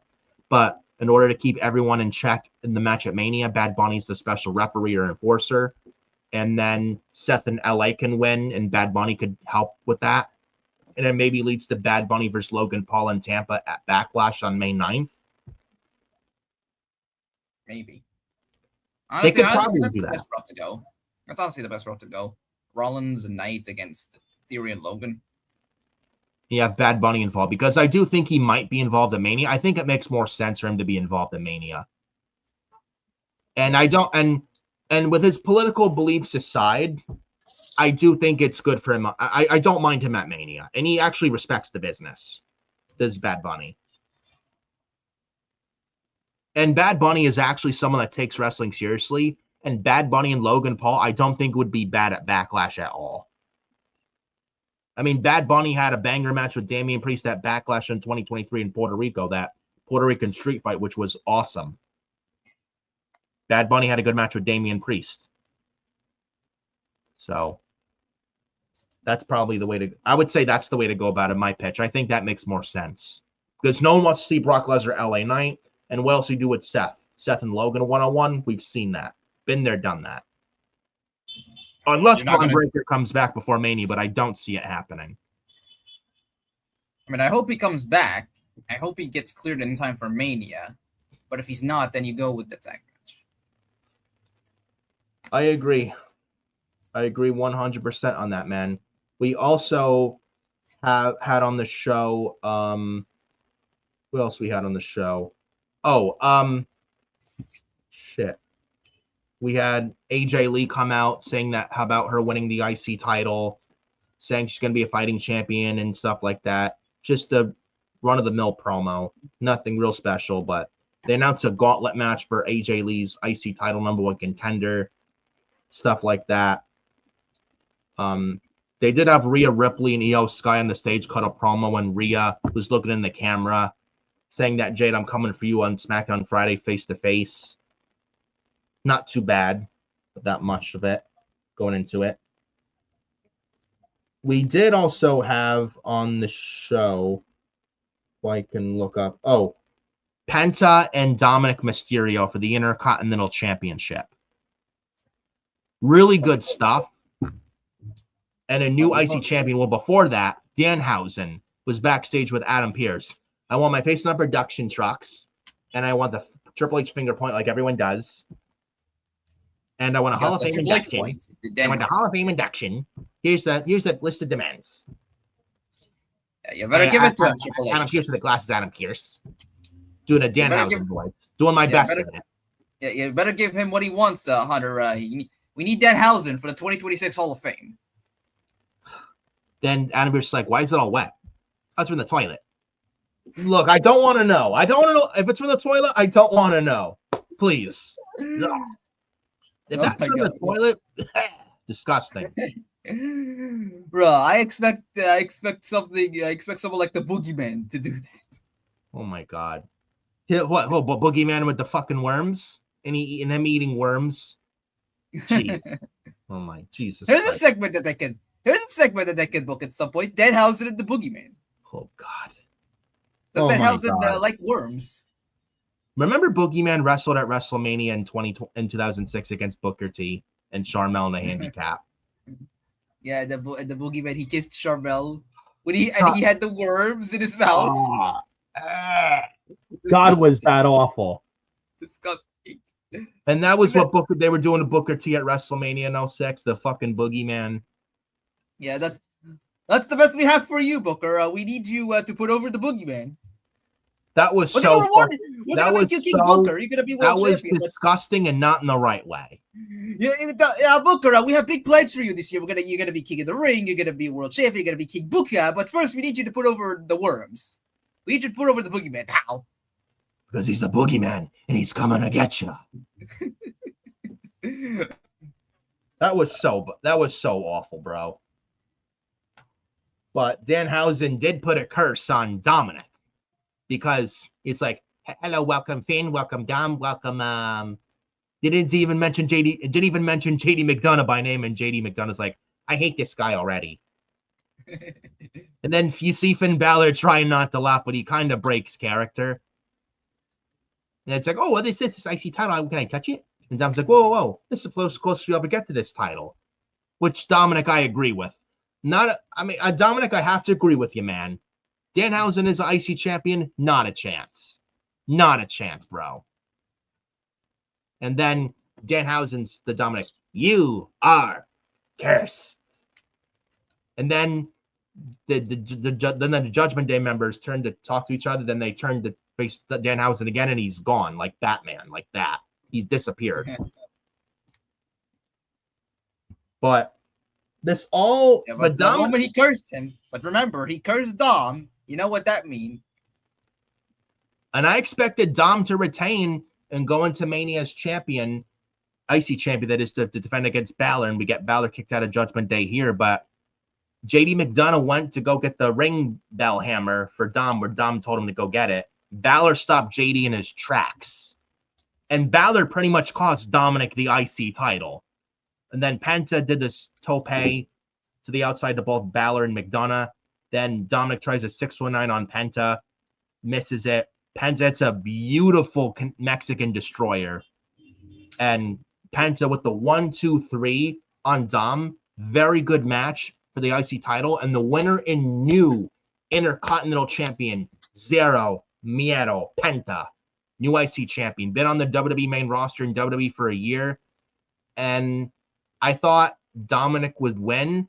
But Penta won the title. I don't hate this whatsoever. And honestly, bro, Penta with some gold, it's about damn time. And well-deserved. Yeah. Very well-deserved. I don't hate this move at all. I think Dominic retaining would have been very safe. This is not safe with Penta winning. I like this, actually. It shakes things up in the lead up to WrestleMania. And it adds the next layer to the Balor kicked out of Judgment Day story. And I don't think Balor and Dom needs the title. I don't think so. And Penta's been chasing he's been chasing the IC title for a year now. And how many times has he lost to Dom? How many times? Better yet, how many times has he lost the IC title match? Yeah. Like 5 times. Like he had to win at some point. Yeah, like 5 times he lost. Yeah. Something like that, but I don't hate the move at all. It's honestly deserved. Now, Penta going into Mania, I would say now Penta should be on the Mania card and defend the IC title. What about Penta versus Javon Evans? Because remember, Javon Evans qualified for the Chamber. He beat Gunther and then IC champion Dominic a few weeks ago on Raw. He did pin then champion Dominic. So Javon Evans is technically owed an Intercontinental title match. Javon Evans and Penta at WrestleMania for the IC title. I don't hate that at all. Yeah. It's two faces going at it, but it's a banger match. And yeah, Javon has been getting over. He's been getting these big matches on the main roster. And he should be on the card too. And he just got called up at the beginning of the year. And also the right move, the title went to Penta. The IC title, like the US title, should be like a workhorse title. The title did nothing on Dominic. He beat John Cena for it at Survivor Series. And what did he do with it to Dom? Nothing. I don't think he defended it once. He did jack shit with it. Like, I understand he was also injured. But it's like he did nothing with it. He didn't fuck all with it. Like, he didn't defend it. And honestly, I think it's the right move he lost it to Penta. And how many times was Penta going to lose? Had Penta lost, like, what do you do with Penta? I don't know. I think it's the right move at the end of the day that Penta won the championship, and he deserves it. I'm very happy for Penta. He's been doing some great work. And he's still over as fuck. Yeah. He's still very much over. I don't know. And this may be a long shot. Ray Phoenix moved to Raw to face Penta at WrestleMania for the IC title. That may be a long shot, but yeah, long shot. But Penta and Javon Evans, I don't hate that. Or you could do Penta and Rusev. I would not mind that either. I think there's more you can do with Penta as IC champion than Dominic as IC champion. Dominic and Balor at Mania for the IC title, I think, was very predictable. I don't think it needed to be for the title. Now you have Balor and Dom at Mania without the title, and I think it's better off with no title involved with that feud. And I think the title involved in that feud the title would feel lost in that feud. Yeah. I think. But we then got another thing on the show. Speaking of Rusev came on the announce table saying he wants, he wants attention. Then Obafemi comes out. Rusev and Obafemi get in a big brawl. Rusev had like 2 Machka kicks, and then Obafemi, he picked up Rusev high in the air with this one-arm spine buster, man. Like, he picked up Rusev like he was a damn cruiserweight. Yeah, and the look on Rusev's face. It's actually a meme now on social media. It's on there still. It's like, and then Rusev and Obafemi's booked for a one-on-one next week. I don't mind that at all. It's 2 bulls. It's a meat match, man. It's a meat match. 2 bulls going at it. I like it. See, this is what Obafemi should be doing. Not facing The Miz, not facing Kit Wilson. And I'm sure you loved Obafemi. Yeah. Yeah. The guy who yells toxic. Yeah, who apparently is viral. Kit Wilson is going viral. You mean his theme music is going viral? And then Obafemi and The Miz last week on SmackDown, please. I don't even want to talk about that at all because it was a waste of time. Obafemi didn't even sell for the skull-crushing finale, as he shouldn't, and he squashed The Miz to no surprise. See, this is who Obafemi should be facing, guys like Rusev, not the fucking Miz. Yeah, not Kit Wilson, not Tozawa. Not Otis, not even Otis. Yeah, he should be facing guys like Rusev. That's what's going to get him over on the main roster with matches against the likes of Rusev. And at first, I guess some people thought this would be a squash with Rusev and Oba. I don't think it is. It should not be a squash. No, I don't think it will be either. I expect just give these guys 15 minutes to tear the house down. I expect those 2 to have a good match next week, too. Yeah, like give these guys 15 minutes and they can tear the house down. Yeah. But I enjoyed this segment, honestly, with Rusev and Oba. And this Indianapolis crowd was much better than Chicago crowd, dude. Not even, it's like night and day.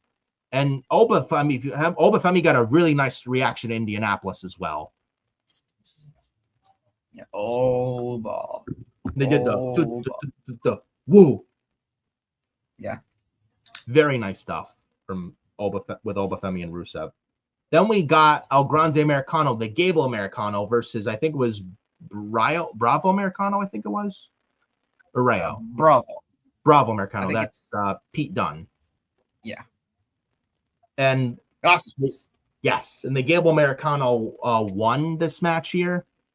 I think this leads to mask versus mask at Mania.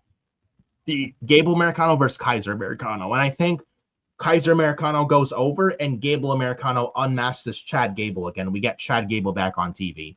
Yeah, and in the middle of the match, I think you see it in the middle of the match, Gable, he tried to unmask the imposter Americano. Yes. Second time in a row. Did it. Or several times, rather. Yes. And he's been trying to unmask him for a month now, and every time the Los Americanos, they save the second Americano. Yeah. And then Americano, Gable Americano, he wins with the Chaos Theory, the rolling German, and then he gets out of the ring quickly. Yeah. But I think this leads to mask versus mask. Yeah, I think that's what they're building to, yeah. to WrestleMania, and this is and you finally conclude the Gable Americano storyline that they didn't get to finish last year. Yeah, even and it's about time they get Chad Gable back. Yeah, the dude looks like in the best shape of his fucking life. He looks jacked. This Gable. Yeah, he looks like he could rip apart a fucking machine.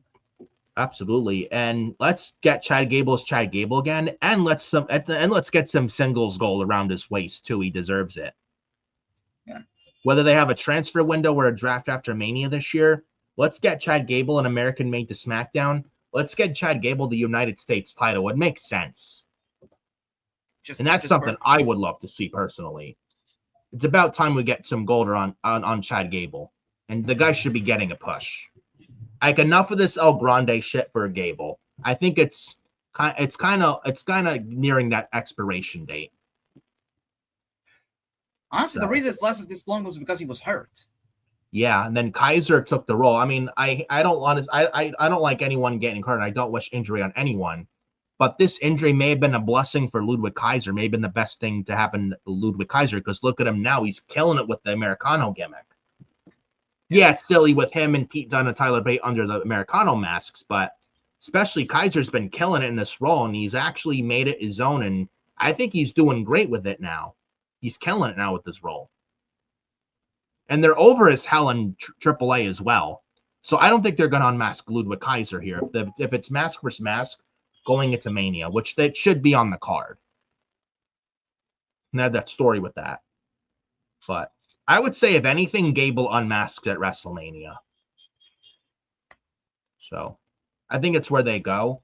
But Kaiser, again, has been killing it in this role. Had Gable not got hurt, I don't know where Kaiser would be. He'd probably get released. He'd probably be jobbing on main event. Yeah. If anything, this may have been a blessing for Kaiser. It sucks that Gable got hurt, but if anything, Ludwig Kaiser got really lucky in this. He wasn't even supposed to be in this gimmick. Yeah. So I mean, happy for Ludwig Kaiser. I'm glad he's killing this gimmick, but I think Gable, if anything, going in like at Mania, I think hopefully we get Chad Gable as Chad Gable again. So we'll see what happens with Gable and Kaiser, the Americanos, going into WrestleMania 42. And then we got like some video package with Liv Morgan, Stephanie Vatcare, some kind of stuff with their match at Mania. I'm not sold on their match yet. I don't know if Liv Morgan wins the title. Maybe she does. Maybe she doesn't. Maybe we get Liv winning and it creates tension in Judgment Day with Liv, Raquel, and Roxanne. I don't know. Maybe. Too early to tell, but they had a video package for Liv Morgan highlighting her NXT Black and Gold run, stuff like that. And then we got Austin Theory, Jimmy Uso. This ended in the match being thrown out. Jey Uso made a miraculous recovery. No yeeting, though. He grabbed a crutch, and the Usos took it to the division. There was no yeeting, by the way, from Jey. I don't think this is a match for Mania, like you said early in the show. I think they say this for a Raw show, this World Tag Title match with the Usos and the Vision. Yeah. But the biggest talking point coming out of Monday Night Raw. Roman Reigns and CM Punk, man. Holy shit. I am actually going to bring this up here. And now I thought their first promo was good, where Roman Reigns got the W in that promo. This second promo may have topped their first promo. I don't know what you feel, but I didn't expect them to top their first promo. But my goodness, bro. Roman Reigns bringing up 30 to 40-year-old virgins, saying that, without me, CM Punk doesn't be brought back, and yeah, we'll use you to make some money here and there, and then when we'll send you down to help the kids in NXT, when you bring them up to the main roster, Roman Reigns is going to smash him. Then Roman Reigns drops the mic and he's about to leave, and Punk stops him. Whoa, you're just going to have the final word here? No. You can hate me all you want, Roman. You don't even have to love me. Then CM Punk says this. Roman Reigns at WrestleMania, I'm not just going to beat you, Roman. I'm going to bury you, Roman. And then this was the line that made it personal. I'm like, ooh. CM Punk, from CM Punk to Roman Reigns. After I beat you and after I bury you, I'm going to bury you next to your father. Ooh. Then Roman Reigns. This was really good stuff. This may have topped their first promo, man. He looked so angry.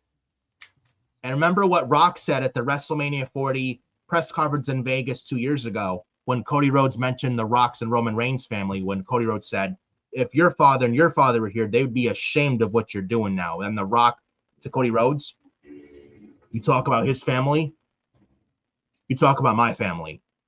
You talk about his blood, you're talking about my blood. Now we have a problem. And then the Rock slapped Cody Rhodes in the face. I don't know, does the Rock get involved in this?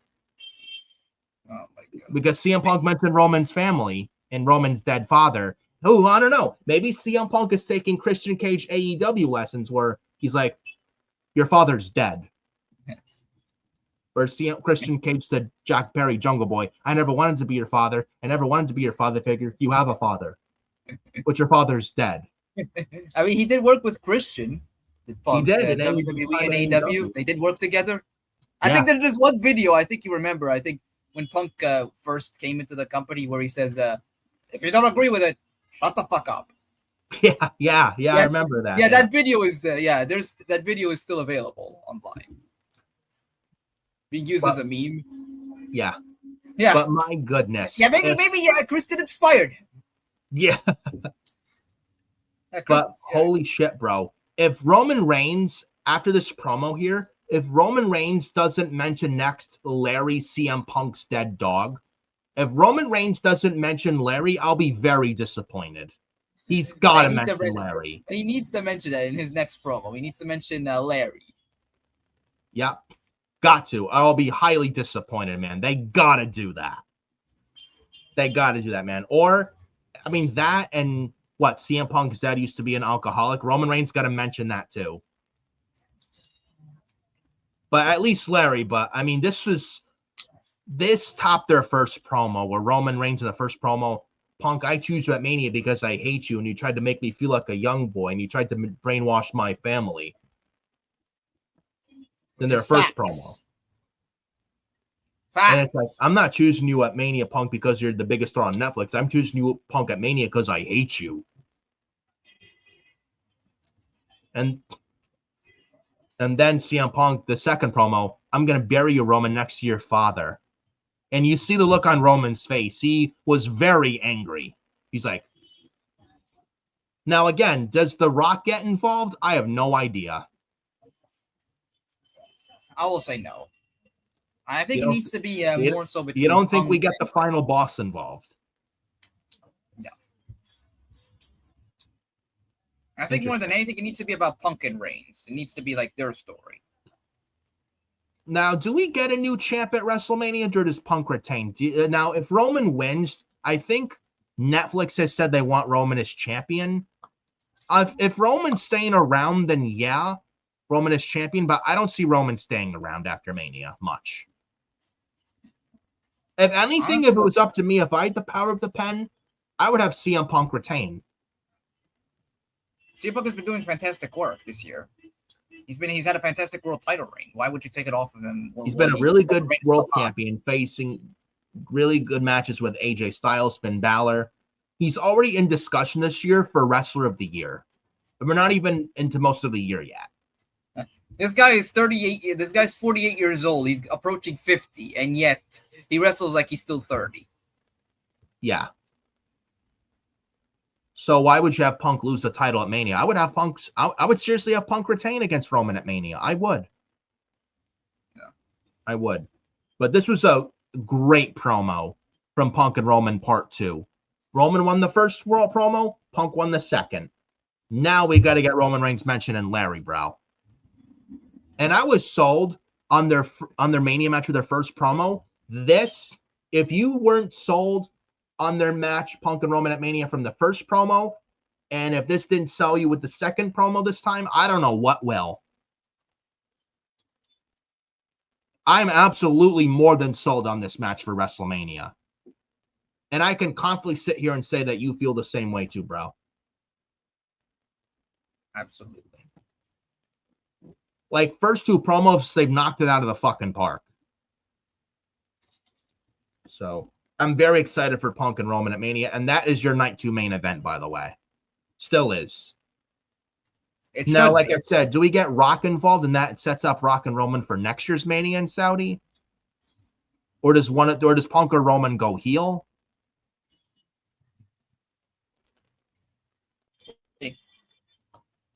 We'll see. I'm sorry? We will see. Yeah. Yeah, we'll see what happens. But CM Punk mentioned Roman's family. And I think Zillafot, too, even on social media, mentioned that from that promo. I think he was not happy with Punk either, with Zillafot, too. Yeah, he's gonna retaliate. Yeah, I forget what he said about Punk on social media, but Zillafot, too, let's just say he was not a happy camper. Even Nia Jax wasn't happy about it. The Nia Jax from SmackDown says that OTC's going to stand tall.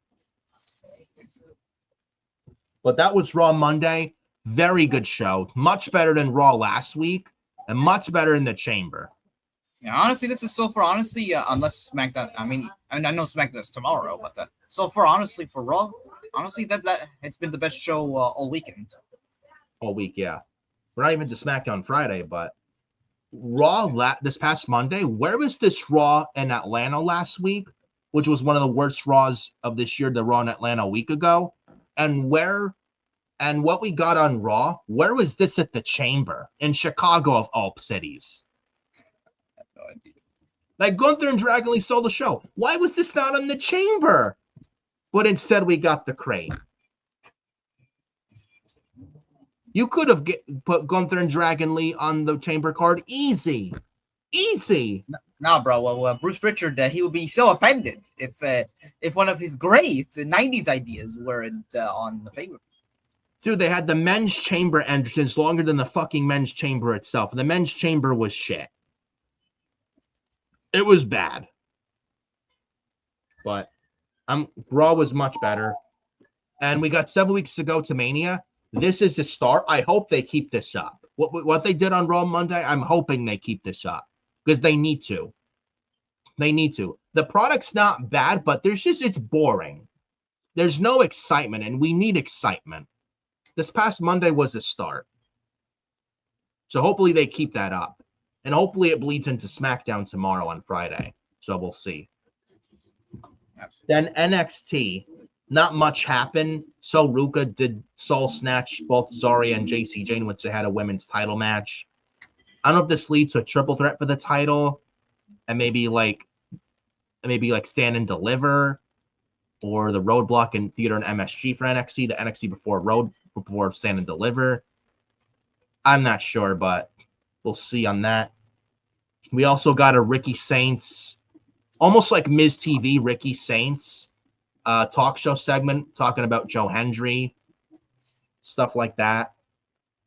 We do have Vengeance Day coming up this Saturday as well. It's at the Performance Center. I don't know if I'll be watching. I probably will, but I mean, we got Tony D'Angelo versus Deion Lennox and on the match I don't care for. Blake Monroe, Jada Parker, street fight should be good. Lola Vice and Kalani Jordan, the underground match. And then Izzy Dame and Tatum Paxley for the NXT Women's North American title. Then Joe Hendry, Ricky Saints for the NXT title. I don't know how you feel about this being a throwaway show. NXT Vengeance Day, that is. I mean, it should be good. I mean, I hope the talent deliver. But it honestly feels more so to build towards Stand and Deliver. Yeah, it feels like a roadblock to, no pun intended, roadblock to Stand and Deliver. Yeah, it's basically what it is. It's a roadblock, pretty much, because they want to get it to Stand and Deliver. They're trying to build it. Yeah, I think Joe. And they can use that show to build to Stand and Deliver. It's not a bad thing. No, not at all. I think Joe Hendry more than likely retains the North American NXT Women's North American Championship. I'm hoping it goes to Tatum Paxley, but I don't think it happens. I think Izzy Dame sadly retains. Lola Vice, Kalani Jordan. I could see Lola Vice win this. Yeah. It's her type of match against Kalani Jordan. Blake Monroe and Jada Parker. I'm picking Blake. That's nice. I'm actually gonna go Jada Parker. I'm picking Blake. It should be a good match, honestly. Probably the only match I'm looking forward to on this entire show on Saturday. And it's actually the last NXT PLE, by the way. I just read last NXT PLE on Peacock, as they're supposed to leave Peacock soon. I don't know where NXT PLEs land. I hope to God they don't land on ESPN. Put it on Netflix. I'll be okay with it. Yeah, I would not mind Netflix at all. But please do not have ads and commercials on there, please. Or why can't they just extend the Peacock deal? Seriously. I don't get it. What do you do, though? The question is, though, what do you do with Blake at Stand and Deliver? Do we extend this feud, Jada and Blake going into Stand and Deliver? Do we extend that feud? I don't know. I do have an idea, though. Does Blake Monroe get called up to the main roster after WrestleMania is what I want to know. Maybe, but I will say, though, I do have an idea. And I don't know, because I think her AEW deal is up this spring. I don't know if it's this month or next month. But if she's available in this month, let's say her deal comes up this month, I think you do Blake Monroe versus Anna Jay at Stand and Deliver. That could probably be the case. And yeah, maybe Blake Monroe wins this street fight and we get Blake Monroe and Anna Jay at Stand and Deliver. Yeah, if Anna's deal with AEW expires this month, right before Stand and Deliver, you could do her versus Blake. I would not mind that. I mean, they do have history from AEW. They did face each other multiple times. I would not hate that at all, man. And I mean, absolutely. And this could be a way to call up Blake Monroe to the main roster, having her put Anna over. Yeah, you could do that. Because I think Blake Monroe probably is going to be called up to the main roster by the end of the year, and she should. Yeah. If anything, it would inject her called up, would inject life and excitement to Raw or SmackDown, which they desperately need, especially SmackDown. So, yeah, Blake Monroe, Anna Jay, I would not mind that. If that's a direction, I'm all for that. So, then Tony D'Angelo and Dion Lennox, don't care. Don't care. What are they doing with Tony D'Angelo? What are they doing with Tony D'Angelo, man? I have no idea. He's still stuck in NXT after being there for over 4 years. 4 years now? Call him up already. Why is he still in NXT? Why? I have no idea. Grayson Waller's on the main roster, Carmelo Hayes is on the main roster, and Braun Breaker's on the main roster. And Tony D'Angelo is still stuck on NXT. Yeah, I don't with the Dion Lennox. Yeah, feuding with fucking Dark State. Yeah. Yeah. A fucking pillow has more charisma than fucking Dark State. Oh, God. Seriously. Who cares? Who cares about Dark State? Who cares about Dion Lennox? And it's heel versus heel. It's a heel group against the heel wrestler. What do you cheer for? Who should we boo? Who should we cheer for? Oh, but Tony D cost Dark State the tag titles against the Vanity Project. Who cares? Who cares? Nobody asked for this match. This is a heel faction against another heel guy. Who should we boo? Who should we cheer for? Yeah, I know. I guarantee you, bro, nobody asked for that match. If anything, Vengeance Day feels like a filler show just to get to the next. Like a roadblock to get to the next, if anything. But that was NXT Tuesday. Not really a whole lot happened. Speaking of not a lot happening, we mentioned it in the beginning of the show. AEW Dynamite last night, bro. I did not watch last night's Dynamite. And by the looks of what I've seen, I didn't miss a fucking thing. Well, let's read this card together. Let's read this card together. Yeah. We had it to you as well. We had MJF versus Kevin Knight opening the show. Yes, the AEW World Champion opening the show in a match.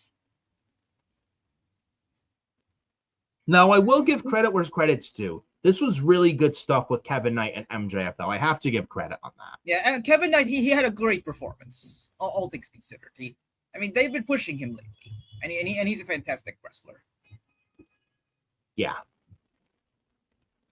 But, MJF wasn't losing. Yeah, why is it in the opener? This is your world champion. Why is he not closing? And if you're wanting to push Kevin Knight as a main eventer, wouldn't it have been, I don't know, make more sense if this was the main event match, and you make sure that the audience they know that Kevin Knight is a big deal, and he can main event against the top guys for the world title. Yeah, but what the fuck do I know, right? What the fuck do we know? We had, listen to this, we had Jon Moxley against Hechicero. Yes, another Jon Moxley versus not Death Riders. Oh my god, Jon Moxley against Death Riders. God help us all. We had another Jon Moxley against Don Callis' family member. Yeah. Is this what we're doing with Moxley? He's gonna moving face on. off The less I talk about the Don Callis family, the better. Who the fuck asked for Hechicero versus Jon Moxley? This is what we're doing. Death Riders and Don Callis family. Who the fuck asked for that? You're having Jon Moxley, one of your biggest stars, the biggest star in the company right now. You're having him basically face off against the losers of the Don Callis family. Yeah. Hechicero, does he win matches on AEW television? No. No, he's a loser. Jon Moxley wins. He's of course, pretty much the punching bag of the Don Callis family of all the members. If a bunch of dozen members, 18 members of the Don Callis family, 20 maybe. What? El Clone, Rocky Romero, Trent ? Lance Andrade. Archer.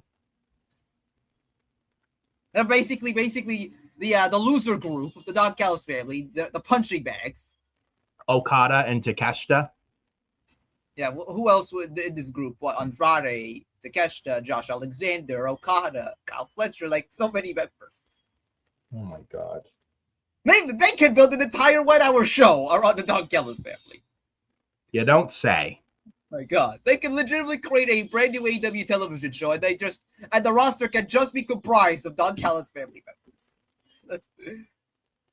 We also got a segment with FTR and Tommaso Ciampa, and some people are like, "Oh, this brings Johnny Gargano to AEW."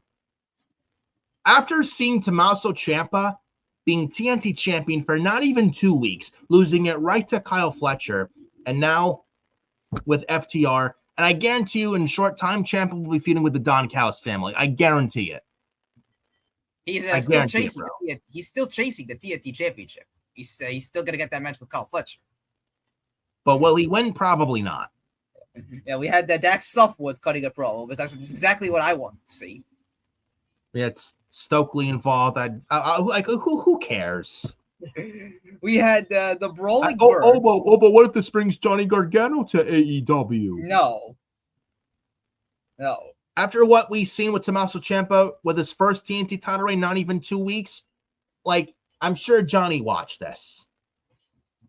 Now, I don't know what Johnny Gargano wants to do, if he's going to be released or if he wants to leave. I don't know. But Ciampa, I had first high hopes from an AEW, but look where he's at now. And he's going to be feuding with the Don Callis family for the next 18 months. One fucking bit with Tommaso Ciampa. I don't. He's going to be feuding with the Don Callis family for the next 18 months. Yeah. I give it not long at all until Ciampa feuds with the Don Callis family. Watch. It's coming. Speaking of the Don Callis family, we had another Don Callis family match for the Trios Championships. It was Kyle Fletcher, Okada, and Mark Davies against Jet Speed and Hangman. We have new AEW World Trios champions. Fuck me. Yay! More gold to the Don Callis family. Yeah, who gives a shit? Moving on. I am happy though for Mark Davies though. He's a talented dude. Like, I'm happy he's being used. Yeah, but the Don Callis family, come on. So now the Don Callis family, they now have the TNT title, international title, and now the trios titles. What is with all these titles in this company, bro? And if Takeshita beats Jon Moxley for the Continental title, then the Continental title will now be a part of the Don Callis. Oh my God. The only titles that are missing are the AEW Tag titles and the World title. And I think they announced for Revolution, I think some 6-pack challenge. Let me look up this card for Revolution. The trios title match. It's going to be the Don Callis family, yes. The TNT champion and the international champion are not defending their titles. Instead, they're defending the trios titles. It's going to be Mark Davies, Kyle Fletcher, and Okada against this Jet Speed and Mystico. No Adam Page, though. Yay! Yay! I am so excited for that match. Said no one ever. Yes, the TNT champion. You have Kyle Fletcher and Okada, who already have belts. They don't defend their own titles at Revolution. No, they're defending the trios titles. Oh, great. Here's an idea, Don Callis said. Here's an idea for Don Callis. See, maybe he can help Andrade win the AEW World Championship. Yeah. We do get Andrade versus Bandito, though, at Revolution. Should be a good match, though.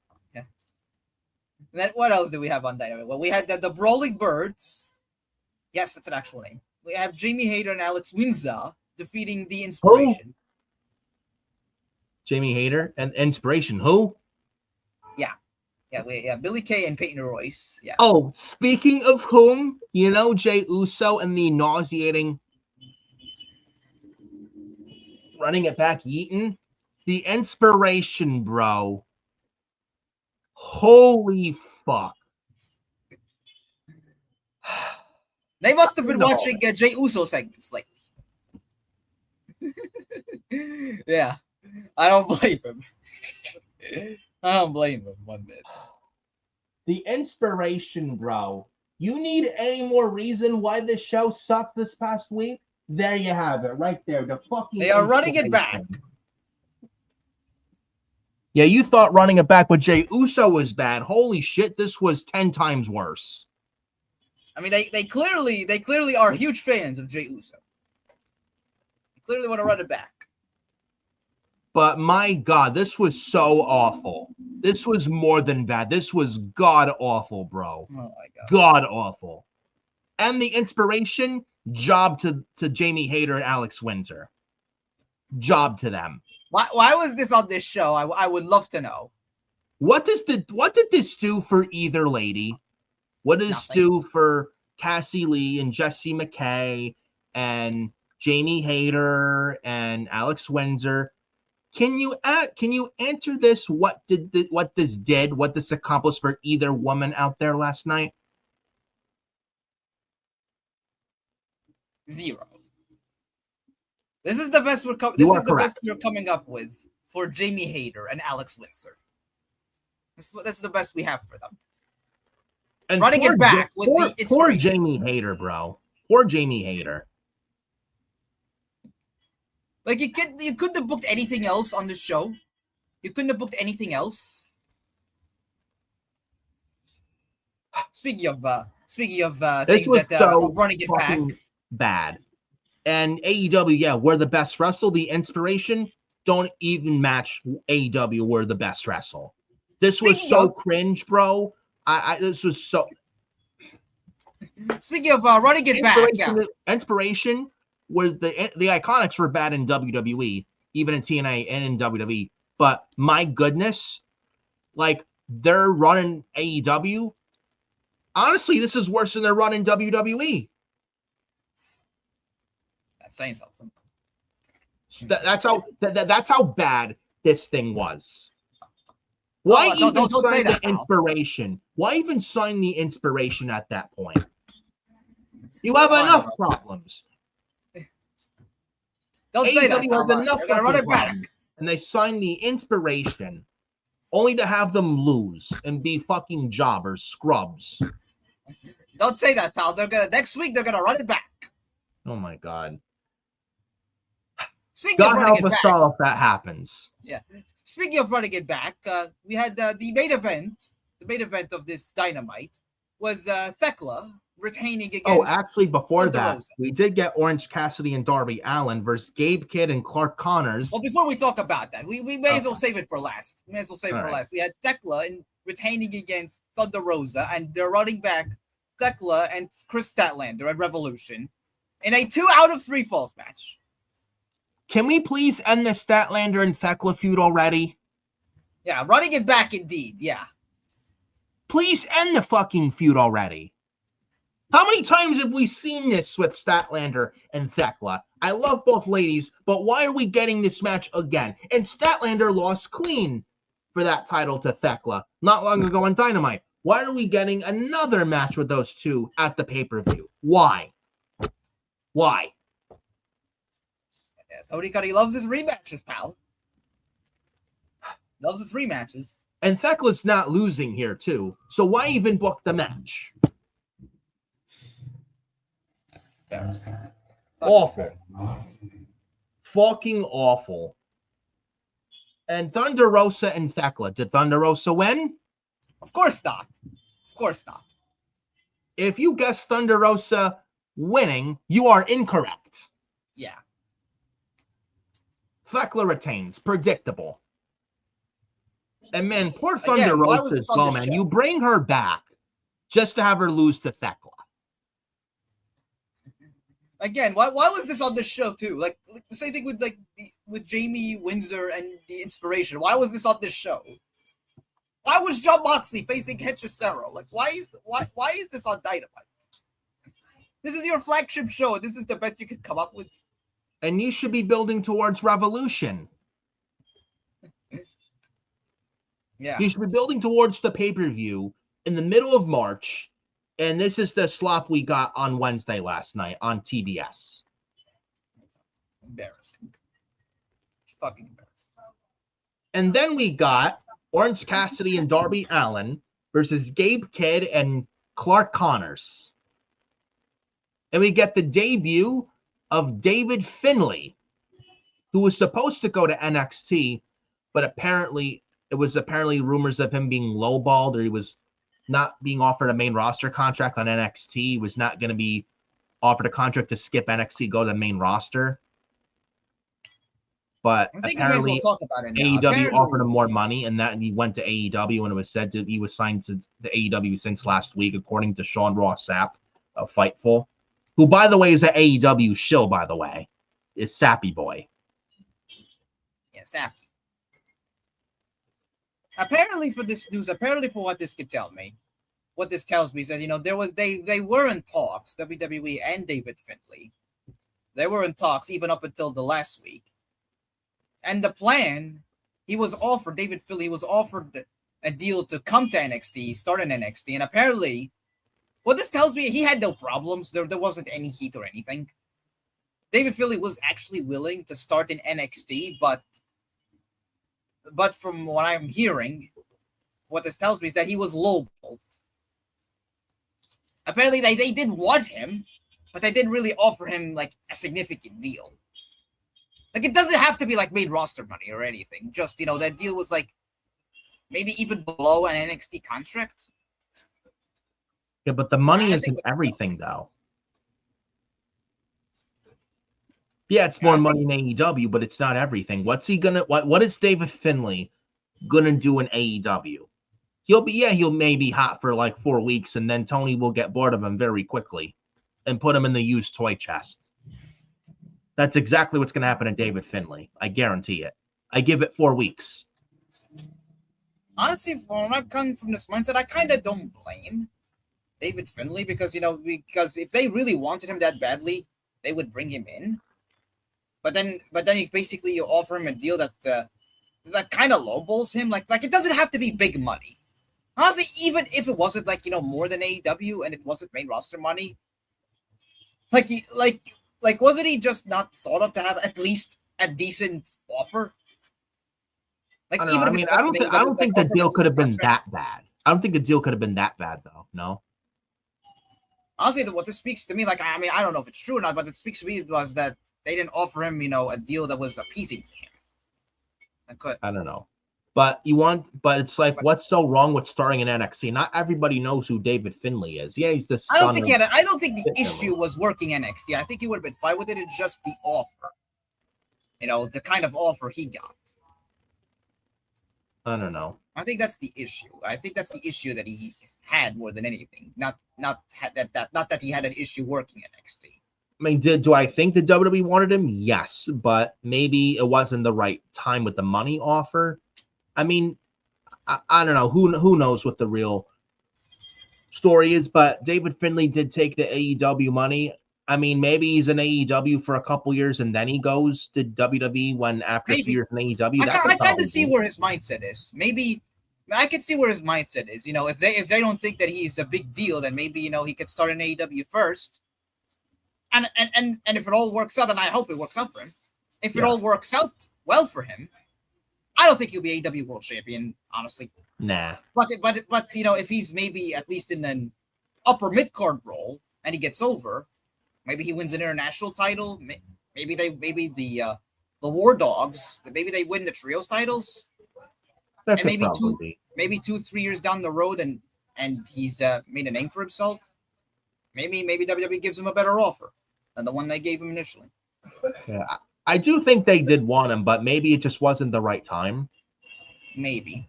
I can kind of see where his mindset is. Maybe it's a smart business approach because I don't think many people knew, even if he went to NXT, not many people know who David Finlay is. Yeah, he's the son of Fit Finlay, but I don't think many people knew who he was. Like, the hardcore fans know who he is, but do the casuals know him? Most probably not. Whereas if he goes to AEW, and this is probably a smart business move on his part if it is the case, maybe start in AEW, and then more people watch AEW like more people, like a lot of people watch WWE, a lot of people watch AEW, where he goes to AEW, he's there for a couple years, makes his money, which, I mean, I can't blame. I mean, if you want to, it's like, go ahead and make your money, though money's not everything, but make your money, do what you got to do in AEW, be there for at least a couple years, and then WWE gives you another look, and I do think they will. And then after a couple years in AEW, WWE sees this and they'll bring him in, which they did want to bring the first time, but this time, the second time around, the money offers better, and he goes to NXT. I think this probably is for the best. Then that way, a couple years in AEW spent, he'll get more eyeballs on him. More people will know who he is. This is probably for the best. I mean, just look at Stephanie Becker, for example. I mean, she did work a match in AEW against Mercedes. She did, yes. And that got more attention on her from WWE. Will Hobbs, he was offered a tryout in 2019, 2020, and they didn't sign him. This was when Vince was in charge, but they could have signed Will Hobbs in 2019, 2020, but the WWE could have signed him then, but they didn't do it. Then he went to AEW in the pandemic in 2020, was there for 6 years, and now he's on WWE. He hasn't been used yet, but we'll get to him in a little bit. But he was in AEW. Now he's in WWE as Royce Keyes, former powerhouse from AEW. Blake Monroe, when she was Mariah May in AEW. Yeah. Now she's killing in NXT as Blake Monroe. Ricky Starks, now Ricky Saints, All Ego Ethan Page. You know what I'm saying? Yeah, they got exposure being on Brian AEW Pillman television. Jr., the Brian Pillman Jr., now Lexis King in NXT. Yeah, they got exposure being on AEW television, and it got them a deal with WWE eventually. Yeah. So maybe that's the approach that David Finlay is taking. Probably, and that probably a smart business move too. And he can take Tony's money, and Tony's willing to give him the money and give him his money. I mean, David Finlay, he'll take the money and probably just use Tony Khan for the money and get money. And then when the time's right, he'll jump ship. He'll have more eyeballs on him when he does jump ship the second time around. He'll be better off for it. Yeah, he's probably taking the Blake Monroe approach, the Will Hobbs approach. Because if he goes to NXT now, how many people know who David Finlay is outside of being the son of Fit Finlay? Yeah. That's something to think about. Maybe Danhausen too. Danhausen was in AEW. Yeah, Danhausen, yeah. He was on AEW first, and then and he was at the fucking Chamber. Yeah. And now he's. If Danhausen had signed in the early 2020s, would many people know who he is? Probably not. No. Or when Ring of Honor went under in the end of 2021 before Tony Khan bought the company, and Danhausen signed with NXT in like 2022, would people know who he is? Probably not. No. So, I mean, David Finlay chose AEW over NXT. I wish him nothing but the best. But I think, if anything, this is probably a business strategic move from David Finlay's behalf, I think. Probably, yeah. You know, I think he's probably playing it the smart approach here, if anything. Before he does eventually make the jump to WWE, which I think he will. Even though he's in AEW now, I think I could see within the next 2-3 years at least, I see him going to WWE from now. And how old is he? Is David Finlay? He's what, 31? Let me look it up. David Finlay age. Let me look it up. Finlay age. David Finlay, he is... let me look it up. He is 32 years old. David Finlay's 32 years old. So he's still very young. Like he can jump ship when he's maybe 35. Yeah, like mid to late 30s. Yeah, I think that's probably better. Like 35, 36. That's probably better that he jump shipped in a couple years from now. So I think, if anything, David Finlay is probably playing it smart here. And look, I mean, money's not everything, but you go ahead. But it's like, you make your money. I mean, good for him. He's making his money. I just hope he does well. I don't have faith in Tony, but if anything, I think David Finlay's playing the smart business approach. You know? Yeah. Yeah. Not only is making his money, but I think it's going to get more attention on him because more people watch AEW than New Japan. He was in New Japan, but not everyone watches New Japan. So I think, if anything, this is a smart approach on David Finlay's behalf at the end of the day. And just because he went to AEW, I don't think the WWE is now impossible. I think in a couple years from now, I could absolutely see. And just look at Ethan Page. I think Ethan Page now is what? Like 2028, 2029, I could see him. Before 2030, I could see him jump ship. Yeah, like look at Ethan Page, for example. I don't want to make it seem like an age thing, but like Ethan Page now is what, 36? Yes, I think so. I could be wrong. Let me look it up just so we're not misconstrued here or something like that. Let's see. His age, Ethan Page age. 36 years old. Yep, you're right. 36 years old. Ethan Page and Ricky Saints, they're both 36. Yeah. If in 2 years from now, I think 2 or 3 years from now, like he'll be their age now. I mean, there's still time for him. Like he can join when he's that age. I mean, who knows? Maybe he can go to the main roster if that's what he wants. And Ethan Page, when he joined AEW in early 2021, I think it was like 31 years old. Yeah, he was. Yeah, he's the same age as David Finlay is now. I think this is probably taking the Ethan Page route and the Ricky Saints route, of anything. Where you start in AEW, get more eyeballs on you, get more exposure so more people know who you are before you get ready to make the jump to WWE. I think it's all getting groomed to get ready for the big leagues like WWE, if anything. Yeah. I mean, I don't want to say AEW is like a developmental stage, but almost getting people ready for the big leagues like WWE. Even like someone like Jade Cargill. You know, Ray Phoenix, Penta, guys like them. Blake Monroe, Royce Keyes, and stuff like that. And Royce Keyes recently jumped ship to WWE. He won't be the last either. I mean, Anna Jay's deal is up soon. I think she's the next one to join. And she was on AEW for what, 6 years? Yeah. I think 2019. Yeah, she's been there since day one, 2019. Yeah. Pretty much an AEW original. So I consider her be the next to jump ship. Whether she keeps the Anna Jay name, I don't know. But if it's the Anna Jay name or not, she'll get booked right in WWE. And she would fit like a glove on NXT. Especially if you're calling up Sol Ruka and JC Jane and Blake Monroe to the main roster. So, I mean, I don't think it's a bad thing that David Finlay's going to AEW right now, that he chose AEW now over NXT. I don't think it's a bad move. If anything, this may be in fact, at the end of it, it may turn out to be a good thing than the bad thing. Exactly. If anything, I think he's playing it smart here. So I just hope he makes his money and he does well. So that's all I will say. And I wish David Finlay all the luck in the world. And he's too good to just be wasted. I've watched his work in New Japan. He's very good. Like, at the very least, he could be maybe mid-card, upper mid-card. At the very least. Maybe like international champion, TNT champion, national champion, maybe. Maybe win the trios titles as well with the War Dogs. Yeah, with Gabe Kidd and Clark Connors. Yeah. Who knows? Maybe if Jay White comes back, maybe you could do David Finlay versus Jay White. I don't hate that at all. I'd love to see it. I think that'd be great. But so overall, yeah, this episode of Dynamite, it's very skippable. Yeah, if you missed Dynamite last night, you missed absolutely nothing. And Dynamite last week was not good either. 2 weeks in a row, Dynamite was not good. And before last night and last week's Dynamite was actually put on consistent shows. What happened? Tony Khan happened. He can't resist. Maybe someone else was booking it show better than him, and Tony Khan couldn't stand it because Tony's like, "Oh, I gotta have all the power. It's gotta be all about me. If a show is company's good or show's good, I gotta be the reason for it." And Tony Khan's gonna take all the credit, though he has nothing to do with it, I'm sure. Exactly. Terrible. And we have the go home show for Revolution next Wednesday. Awful.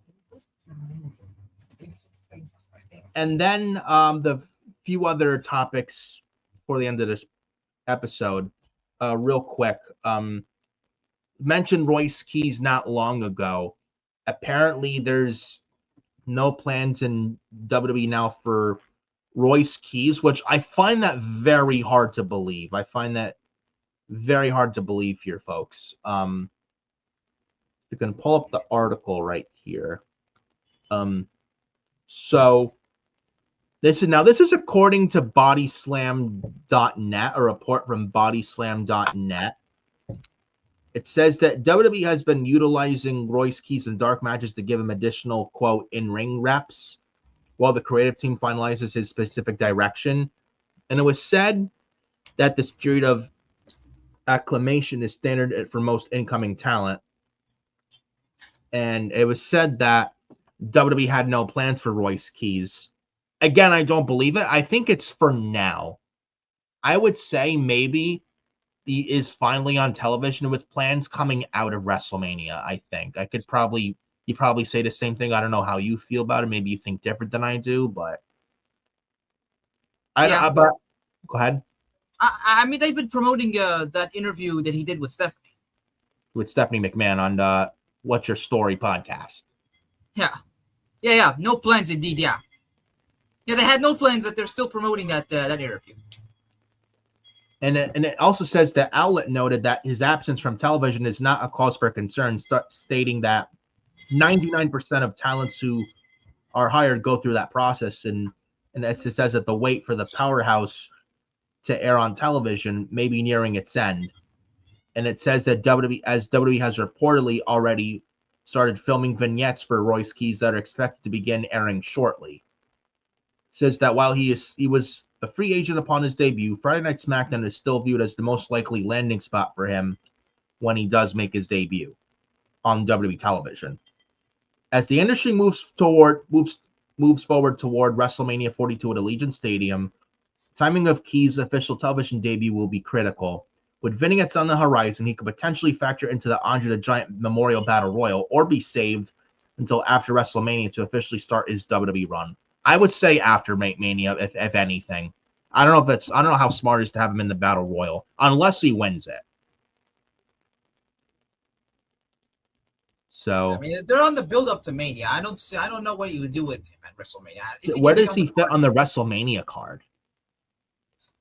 Honestly, I'm kind of surprised that they even debuted him at the Rumble. You ask me, I'm kind of surprised that they did. So I thought they would hold out on him for at least a little while. Yeah. But honestly, I think they still have big plans for the guy. Maybe maybe they don't know what to do because, it's Mania season and he's not factored into WrestleMania, but I think they still have big plans for him. He will be just fine. Yeah, those saying that, WWE has no plans for him, then why'd you bring him in? We came into WWE to have no plans for him. He looks like an idiot for leaving AEW, blah, blah, blah. I see all these people on social media saying that. I ignored these people, honestly. Yeah, they should not be taken seriously. Not one time. They should never, ever be taken seriously. I mean, he took a chance on himself in WWE. Yeah, the money is greater in AEW, but it's not everything. And Royce Keyes knows his worth. He will be just fine. He knows what he's doing. He's not stupid. Yeah, he will be just fine. Yeah. He will be fine. I could see a debut for him maybe on the SmackDown after WrestleMania. I think that's probably the place to do it. You have him in the Andre the Giant Battle Royal. I don't know how smart that is unless he wins it. Unless he wins the Battle Royal, I don't think it's a good idea for him to debut in the Battle Royal. Yeah. I think the smarter and more logical approach is to have him debut after WrestleMania, on the SmackDown after WrestleMania.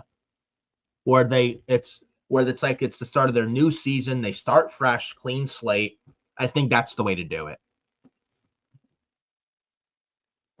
So we'll see what happens with Royce Keyes, but also Trick Williams and Sami Zayn, apparently it's being discussed for WrestleMania as well. I think this is according to WrestleVotes or BodySlam.net as well. Trick Williams and Sami Zayn could happen at WrestleMania. Now, they've been going at it in segments since the beginning of the year, though they could maybe do that. I don't know. Do you think they do this for WrestleMania? Or do you have Trick Williams do something else? Like maybe fight Carmelo Hayes for the United States title, which is something I would do. And you have Sami Zayn maybe involved with Jacob Fatu. Or maybe Sami Zayn doesn't make the card this year. I don't know. I don't know how you feel about it. And they've been holding out on that match. They haven't done it yet. I mean, there has to be a reason why they're holding out on it. Do they hold on it for WrestleMania? Yeah, but should Trick Williams be in a U.S. title match instead of that, though? I mean, for up to me, it would be Trick versus Melo. Yeah. Honestly, if I were to do it, I would book Trick Williams versus Melo Hayes, and you have Sami Zayn face Jacob Fatu. Yeah. I think that's the more logical route. We might get a multi-man ladder match for the U.S. title at this year's Mania, which I don't think is the right way. No. It needs to be Melo and Trick. Oh, well, why is it not the right way? Isn't it exciting? If it involves Trick Williams and Carmelo Hayes, why would you book them in a ladder match when they could just be in a one-on-one match? Oh, but there's no build with that, with Trick and Melo. They have history. They have story. Yeah. Oh, but the ladder match is exciting. Hasn't there been too many ladder matches lately, bro? Yeah. And who's going to be in that ladder match? Apollo Crews? Come on. Matt Cardona? Could be. Maybe. Oh, what about Ilya Dragunov? Come on now. He just recovered from knee injury. Are we going to put him in a ladder match? Ilya Dragunov, the Mad Dragon? Come on. He just recovered from ACL injury. You want to put him in a ladder match? So come on now. Or what if we add Solo Sikoa and Uncle Howdy? Or Tama Tonga or Shinsuke Nakamura? Oh my God. Or Kit Wilson? Moving on.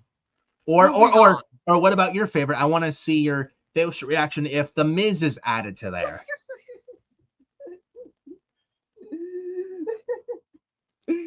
This is yeah. Because what I want to see in ladder matches, what I want for my U.S. title ladder match at WrestleMania involves Kit Wilson and The Miz. Yeah, two guys who were squashed by Obafemi the past several weeks on SmackDown, which I was not enjoying. Moving on. Yeah. Or what if we get Uncle Howdy versus Solo Sikoa at Mania, which I hope to God and pray to God we don't get. Please no. End that shit already. They had Uncle Howdy and Solo Sikoa one-on-one this past Friday on SmackDown. Uncle Howdy won. You think he'd get back the lantern? Did he? Of course not. You have the MFTs steal a lantern again, and they're still having this feud, bro. Still having this fucking feud. End it already. They are building a feud, by the way. They're building this feud around the lantern. Yeah, such riveting television, Bruce and Road Dogg. This is what we're building a feud around. Bray Wyatt's lantern. Bray Wyatt is rolling in his grave watching this. I wouldn't be surprised if this is a Bruce Pritchard idea, because Bruce Pritchard hates Bray Wyatt. Like, why are we building this feud? You have these two factions. They've been feuding since when? The summer? And you are building this feud around a fucking lantern. Or if the Wyatt Six and the MFTs feuded since November, it's felt like a year. Why is this feud still going on? Why is it still being built around a fucking physical? And the tag titles still with the MFTs. They've done nothing with those titles, and apparently they're starting a tag title tournament for the number one contendership for the tag titles at WrestleMania, starting on SmackDown tomorrow. Yeah, good luck with that. Awful. Like, please end it already. Like which feud has lasted longer? MFTs versus Wyatt Six, or Don Callis family versus the Death Riders? Dude, both are equally fucking bad. There's no difference. Like what feud has dragged on longer? Yeah. And MFTs, don't even get me started. Solo Sikoa's an entertaining guy, but he doesn't need the MFTs. He's better off on his own. Tama Tonga, actually a decent wrestler. He's actually been getting some shine lately on SmackDown. I gotta give the guy credit. Yeah. And I did like what Nakamura said in a backstage segment. What was it, last Friday or something, or before that? It was a locker room segment with Nakamura and Tama Tonga, where Shinsuke Nakamura said, Tama Tonga, leave your MFTs in the forest. Yeah. Which I did laugh at. I did chuckle at. So Tama Tonga is actually if you watch his work in New Japan, he can actually go as a singles wrestler. He's actually not bad at all. I just feel like he's being held down in the MFTs as Tama Tonga. So he could be something in the mid-card on his own. I mean, him and Jeff Cobb. Or JC Mateo. Yeah, JC Mateo, the same thing. What is he doing in the MFTs? Get him on his own, too. Yeah. Hikuleo, I could give two shits less about. A one-trick fucking pony. Oh, but he was good in New Japan as Hikuleo was Tama Tonga. I don't care what he did in New Japan. The guy is fucking useless. He's just there. Yeah, like who is he? He's basically the Samoan Omos. He just stands there. He stands there. He's tall and he's just fucking there. It's plain and simple. Like, that's all he is. Tonga Loa, utterly useless. AKA fucking Camacho. Yeah, Tonga Loa, useless. Useless. Why is he there? What purpose does he serve there? Yeah, he's an entertainer. Oh god. Oh, but he was Camacho with Unico? Yeah, the fake Sin Cara. Yeah. Tonga Loa, absolutely worthless. He adds nothing to the product or television. Nothing, just Tonga Loa. Not Tama Tonga, Tonga Loa. Tama Tonga is actually a lot better than Tonga Loa as Tama Tonga. But, yeah. Can we please end the Wyatt Six and MFTs feud already? Can we move the Wyatt Six to something better? Imagine they're actually a good faction. Imagine they have the end of this feud at WrestleMania. Please no.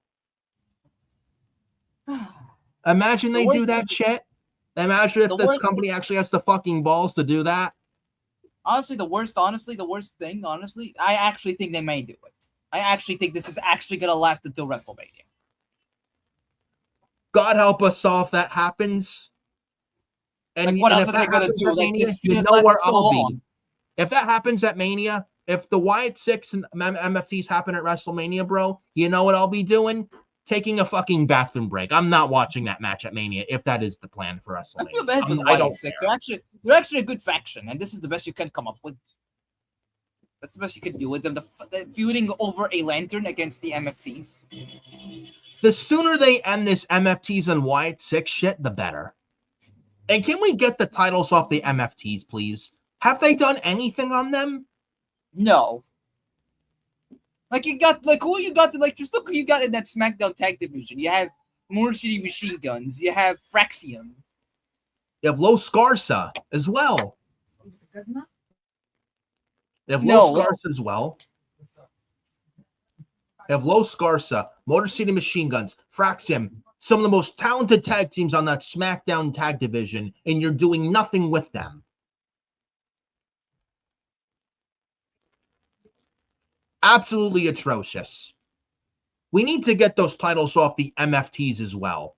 They haven't done jack shit with them, and I feel like it's making the tag division on SmackDown worse the longer the MFTs hold them, and them the titles being involved in this Wyatt 6 MFT shit. Like the sooner we get the titles off MFTs, the better. And the sooner they end this MFTs and Wyatt 6 feud, the better. Because it's doing nothing for the SmackDown tag division, it's doing nothing for the tag team titles, and it's doing nothing for SmackDown. It's doing absolutely nothing for SmackDown. And I feel like it's dragging the show down. It's not making the show any good. In fact, I feel like it's making SmackDown worse. I feel like MFTs and Wyatt 6 are making SmackDown worse. With them, I think their feud is making the show that much worse. Just end the feud already, please. Moving on from that little rant about the MFTs and Wyatt 6. The last two topics real quick about with this episode, bro. The Hall of Fame. Apparently, Demolition, after all these years, yes, Demolition, Axe, and Smash, finally, after all these years, Demolition finally inducted into the WWE Hall of Fame, and they're inducted into this year's Hall of Fame, joining Stephanie McMahon and AJ Styles. If there's one word to describe this with Demolition in the Hall of Fame, deserved. Absolutely well-deserved of Demolition going in the Hall of Fame. One of the greatest tag teams of all time, and one of the greatest tag teams in the 80s. You talk about greatest tag teams of all time, Demolition, the Hart Foundation, and the Steiner Brothers, and the Road Warriors, Legion of Doom, Animal and Hawk with Paul Ellering. You talk about Matt and Jeff Hardy of the Hardy Boys, the Brothers of Destruction of Kane and Undertaker, the New Age Outlaws, Degeneration X, etc., etc. The Usos is in there as well. FTR / The Revival, the New Day, and etc., etc. Talk about those greatest tag teams of all time. Demolition is with that camp as well. Absolutely no questions asked. Longest reigning tag champs back in the day of 600 days. I think it was as tag champions, Demolition, Axe, and Smash. And they should have gone in the Hall of Fame years ago, but again, Vince McMahon was petty towards them, and they weren't in the Hall of Fame several years ago. Now they finally are, and Vince is not there anymore, and finally Demolition's in the Hall of Fame. More than deserved for Demolition finally in the Hall of Fame where they belong. And I couldn't be more happier for Axe and Smash. Yeah, it's well deserved. Absolutely. They belong in there. And they are one of the best tag teams ever. Yeah. I don't know why. Like, it's a fucking crime. They never were already in the Hall of Fame years ago. Like, they should have already been in there. They were tag team champions for 600 days, and then the New Day broke their record in 2016, which it's not the New Day's fault, and they didn't deserve to break Demolition's record. It's not the New Day's fault, but Vince was so fucking petty towards Demolition. He had the New Day break Demolition's record in late 2016. Remember that? Yeah. Yeah, but that's Vince McMahon for you. He puts his ego above all else. And he thinks, oh, New Day breaks Demolition's record. That means a New Day's better in Demolition. That doesn't mean that at all. Yeah. Just because New Day broke Demolition's record doesn't mean the New Day's better in Demolition. Demolition will always be one of the greatest tag team champions and tag teams of all time. And this is no knock on the New Day, but Demolition will always be one of the greatest of all time and one of the greatest tag champs of all time, no matter what Vince McMahon thought of Demolition. And if Vince was still there, Demolition would still not be in the Hall of Fame, but the old man Vince is not there anymore. Now Demolition is finally in the Hall of Fame where they belong. And words can't describe how happy I am for Axe and Smash. Yeah. They deserve it. Absolutely. 100%. Now, who inducts them in the Hall of Fame? Bret Hart, maybe? I could see that. Bret Hart of the Hart Foundation. Yeah. Could probably see that. They did work at the Hart Foundation and Demolition. They've worked countless times back in the 80s. They did, yes. That would make the most sense. Yeah, and I think you mentioned the other day about the 80s. I think Demolition are one of the last people from the 80s to be inducted into the Hall of Fame. Yeah, because I think everyone else has been inducted. Yeah. Hulk Hogan, Andre the Giant, the first ever inductee in the Hall of Fame. The Ultimate Warrior, Randy Savage. Yeah, Roddy Piper, Paul Orndorff. Jake the Snake. Jake the Snake Roberts, Rick Rude. Yeah, Hart Foundation. Yep, Hart Foundation. Bret the Hitman Hart. I think Bobby the Brain Heenan, I think, as well. Yeah, Bobby Heenan, Gorilla Monsoon, Jesse Ventura. Ricky the Dragon Steamboat.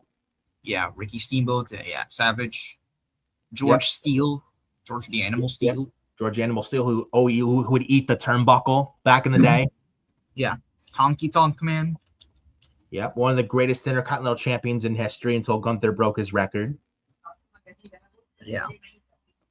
And so many others, Big John Studd, Hacksaw Jim Duggan, Greg the Hammer Valentine. Demolition, some of the last people in the 80s to be inducted in the Hall of Fame. So I am so happy that I when I read this news, I was like, finally. I don't know why this wasn't done years ago. It should have. But I guess better late than never, right? But I'm very happy for Demolition, and it's more than deserved of them going in. Most importantly, they get inducted while they're still alive. Yes. While they're still with us. Some people go in the Hall of Fame when they're dead, like Eddie. Well, no one expected Eddie Guerrero to pass away in late 05, but Randy Savage, he died in 2011, then went in the Hall of Fame 4 years later, 2015. Savage could have won the Hall of Fame when he was still alive, when he was still living. He should have. Yeah. Big Boss Man, the same thing when he got inducted in 2016. And a bunch of Vader. Vader passed away before he went in the Hall of Fame. I don't know why he was inducted when he was living still. He should have, but he died before he went in the Hall of Fame. But that was Vince McMahon for you. Yeah, Paul Bearer. Yeah, Paul Bearer. Yeah, he died a year before he went in the Hall of Fame. Mr. Perfect. Yeah, Mr. Perfect. Kurt Hennig was another one. Rocky Johnson, I think. Rock's father. No. The Rock's father was still alive. I think he died in 2020. Yeah. I think I think you meant the High Chief Peter Vivier. Yes, Stu Hart, I think. Yeah. Stu Hart, one of the Hart family members. Yeah, he was inducted in 2010. Jim the Anvil Neidhart. Yeah, in 2019. Natalia's father, yeah. But yeah, Davey Boy Smith, the British Bulldog. Davey Boy Smith, the British Bulldog. Guys like them. But I think it's not others I can think of that passed the wrestlers that passed away before they went in the Hall of Fame, but the names we mentioned that passed before they went in the Hall of Fame, they should have won the Hall of Fame, honestly, when they were still alive. It's kind of shitty when they die and then they go in the Hall of Fame. It doesn't feel right. Yeah. Yeah, they don't get to accept their induction, and they don't cut their promos.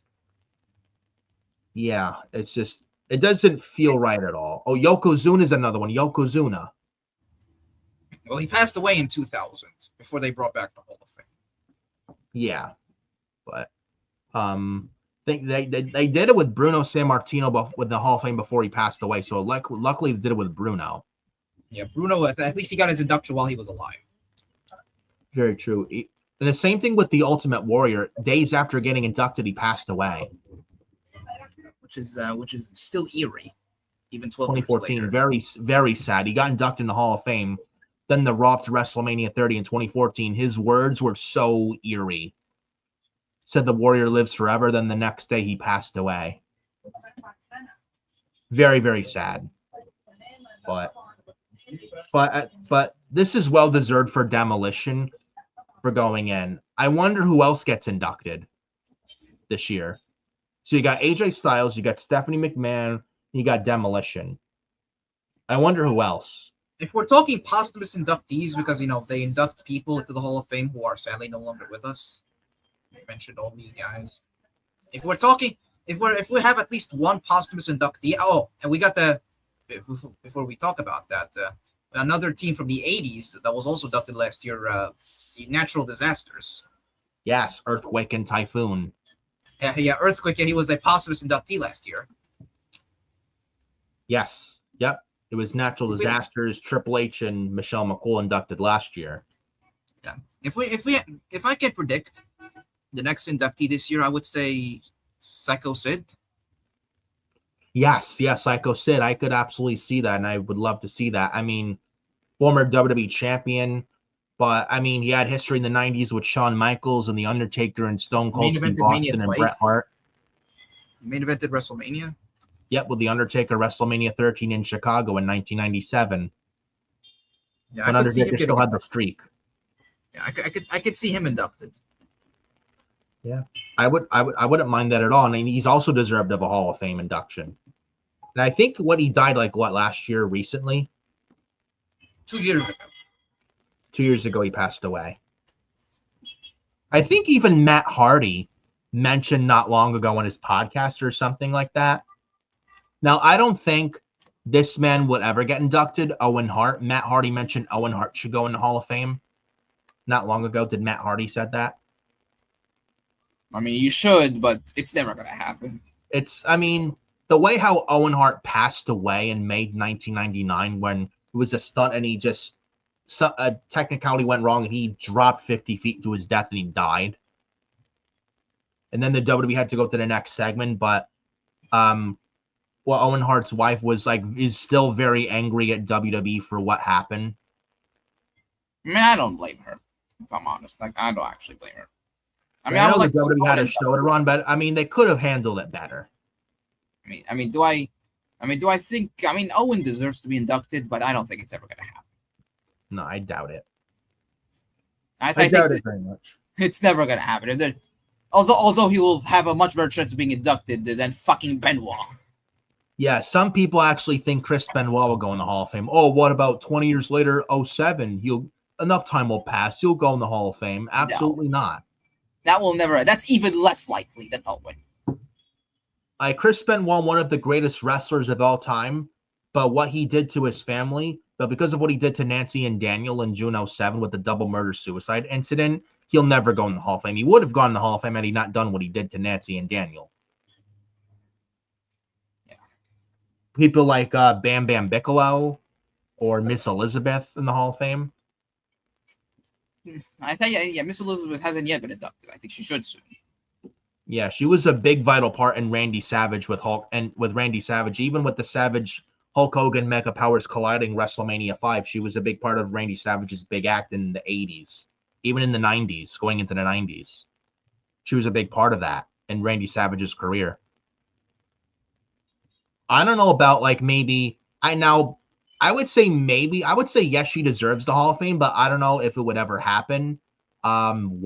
Nancy Benoit, or woman, when she was a manager in WCW as woman.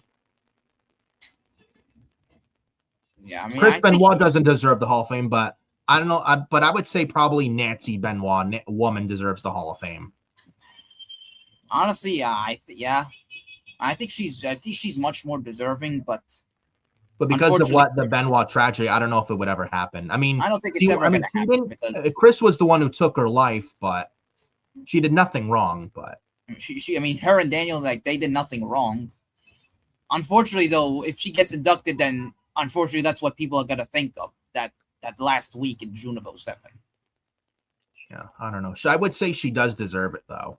I mean, she does deserve it, but I don't think that's ever going to happen because it's unfortunately, associated. She's unfortunately associated with Benoit. Yeah, I don't think it's ever going to happen. And so is Sandra Toffaloni, Nancy Benoit's sister, and David Benoit, Chris Benoit's oldest son. And David and Sandra are unfortunately blackballed because of what Chris did. And David and Sandra, especially David, did nothing wrong. Yeah. I think David Benoit's training in wrestling, but it's hard for companies to bring him in and hire him because of what his father did. And facial appearance wise, David looks just like his dad, Chris. And I honestly, I feel bad for David because he did nothing wrong. Yeah. Chris was the one who killed Nancy and Daniel. David wasn't even in Atlanta when the thing happened in 2007. And David is unfortunately blackballed because of what his dad did. And I can't help but feel bad for David, honestly.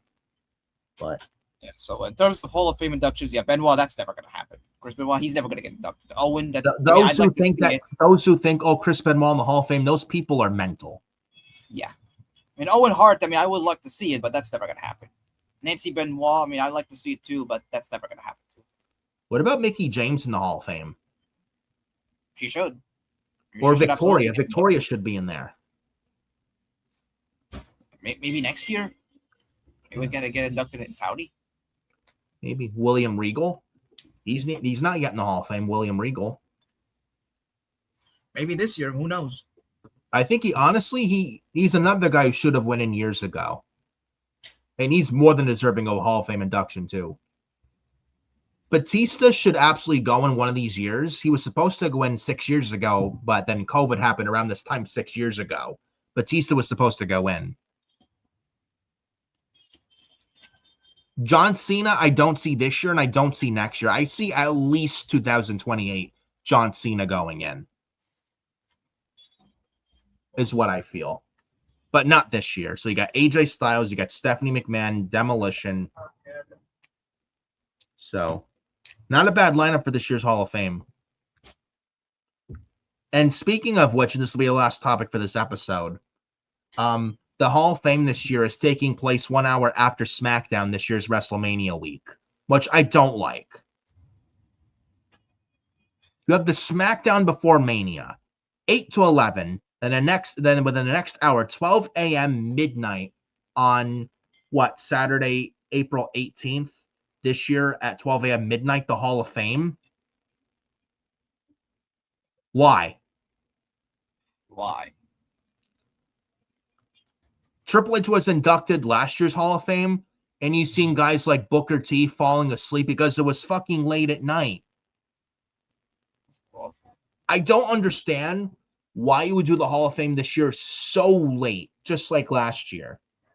It's good that NXT Stand and Deliver was pulled from WrestleMania weekend and then moved from that to early April, which I think is a lot better off. NXT stands out a lot better off too. You couldn't have done the Hall of Fame on Saturday during the day. Yeah. Or better yet, honestly, maybe have it on Thursday, the day before SmackDown. I don't know why they would do it after SmackDown. Like they can't just do it on Thursday, for example. Yeah, like a Thursday before the day before the SmackDown before Mania. Yeah. I think back in the day they used to do it on a Thursday going into a WrestleMania weekend. Or on Saturday, the day before WrestleMania, when WrestleMania was just one night. But now WrestleMania is 2 nights. Couldn't I have just had this during the day on Saturday? Or maybe on Thursday the day before the SmackDown before Mania. You couldn't have done that. Why not just have the Hall of Fame on Thursday, the SmackDown on Friday, because it's 3 fucking hours. Yeah. And then you have 2 nights of WrestleMania, Saturday and Sunday. Now you see why they moved NXT Stand and Deliver out of WrestleMania weekend to April 4th this year. Now you see why. Yeah. I don't like this at all. This Hall of Fame an hour after SmackDown on the SmackDown before Mania. I don't like this at all. And you watch Triple H's induction in the Hall of Fame last year.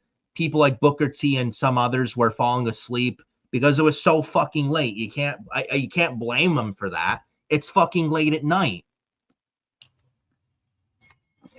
Yeah. And these wrestlers have WrestleMania night one the next day to get ready for. Like, I honestly, I think this having the Hall of Fame right after SmackDown this year, an hour after SmackDown this year, is a mistake. I think it's a mistake. Honestly. I mean, imagine sitting there with Stephanie McMahon or AJ Styles making their Hall of Fame speech, and people are falling asleep to that. Imagine. I hate this move, man. I really do. Hall of Fame right after SmackDown. They should have thought better on this, but who am I, right? What do I know? Yeah, what do we know? I gotta get out of here right now. Actually, perfect timing end of this podcast. But that is all we got here, folks, for episode 15 and episode 16. Now, episode 16 is Thursday, week from today, Thursday, March 12th, around the same time, 9:30, 10 o'clock. But that is all we got for episode 15 today, folks. And hit the like on the video, subscribe to Furious Nation, hit the bell for all notifications. At 255 subscribers, love to hit 260 to 265 by the end of the month. So make sure you go subscribe to Furious Nation, hit the bell for all notifications, and hit the like on the video. Helps in the channel, helps in the YouTube algorithm as well. And follow me at FioriNick579 over on X, Adam Carl at Adam Carl 2005. All the other good stuff, social media links. Adam Carl, any other words before we get the hell out of here?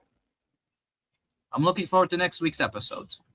I hope everybody 16, has a good day. The Sweet 16 episode next week on March 12th. There will be no Forbidden Podcast on Saturday next week.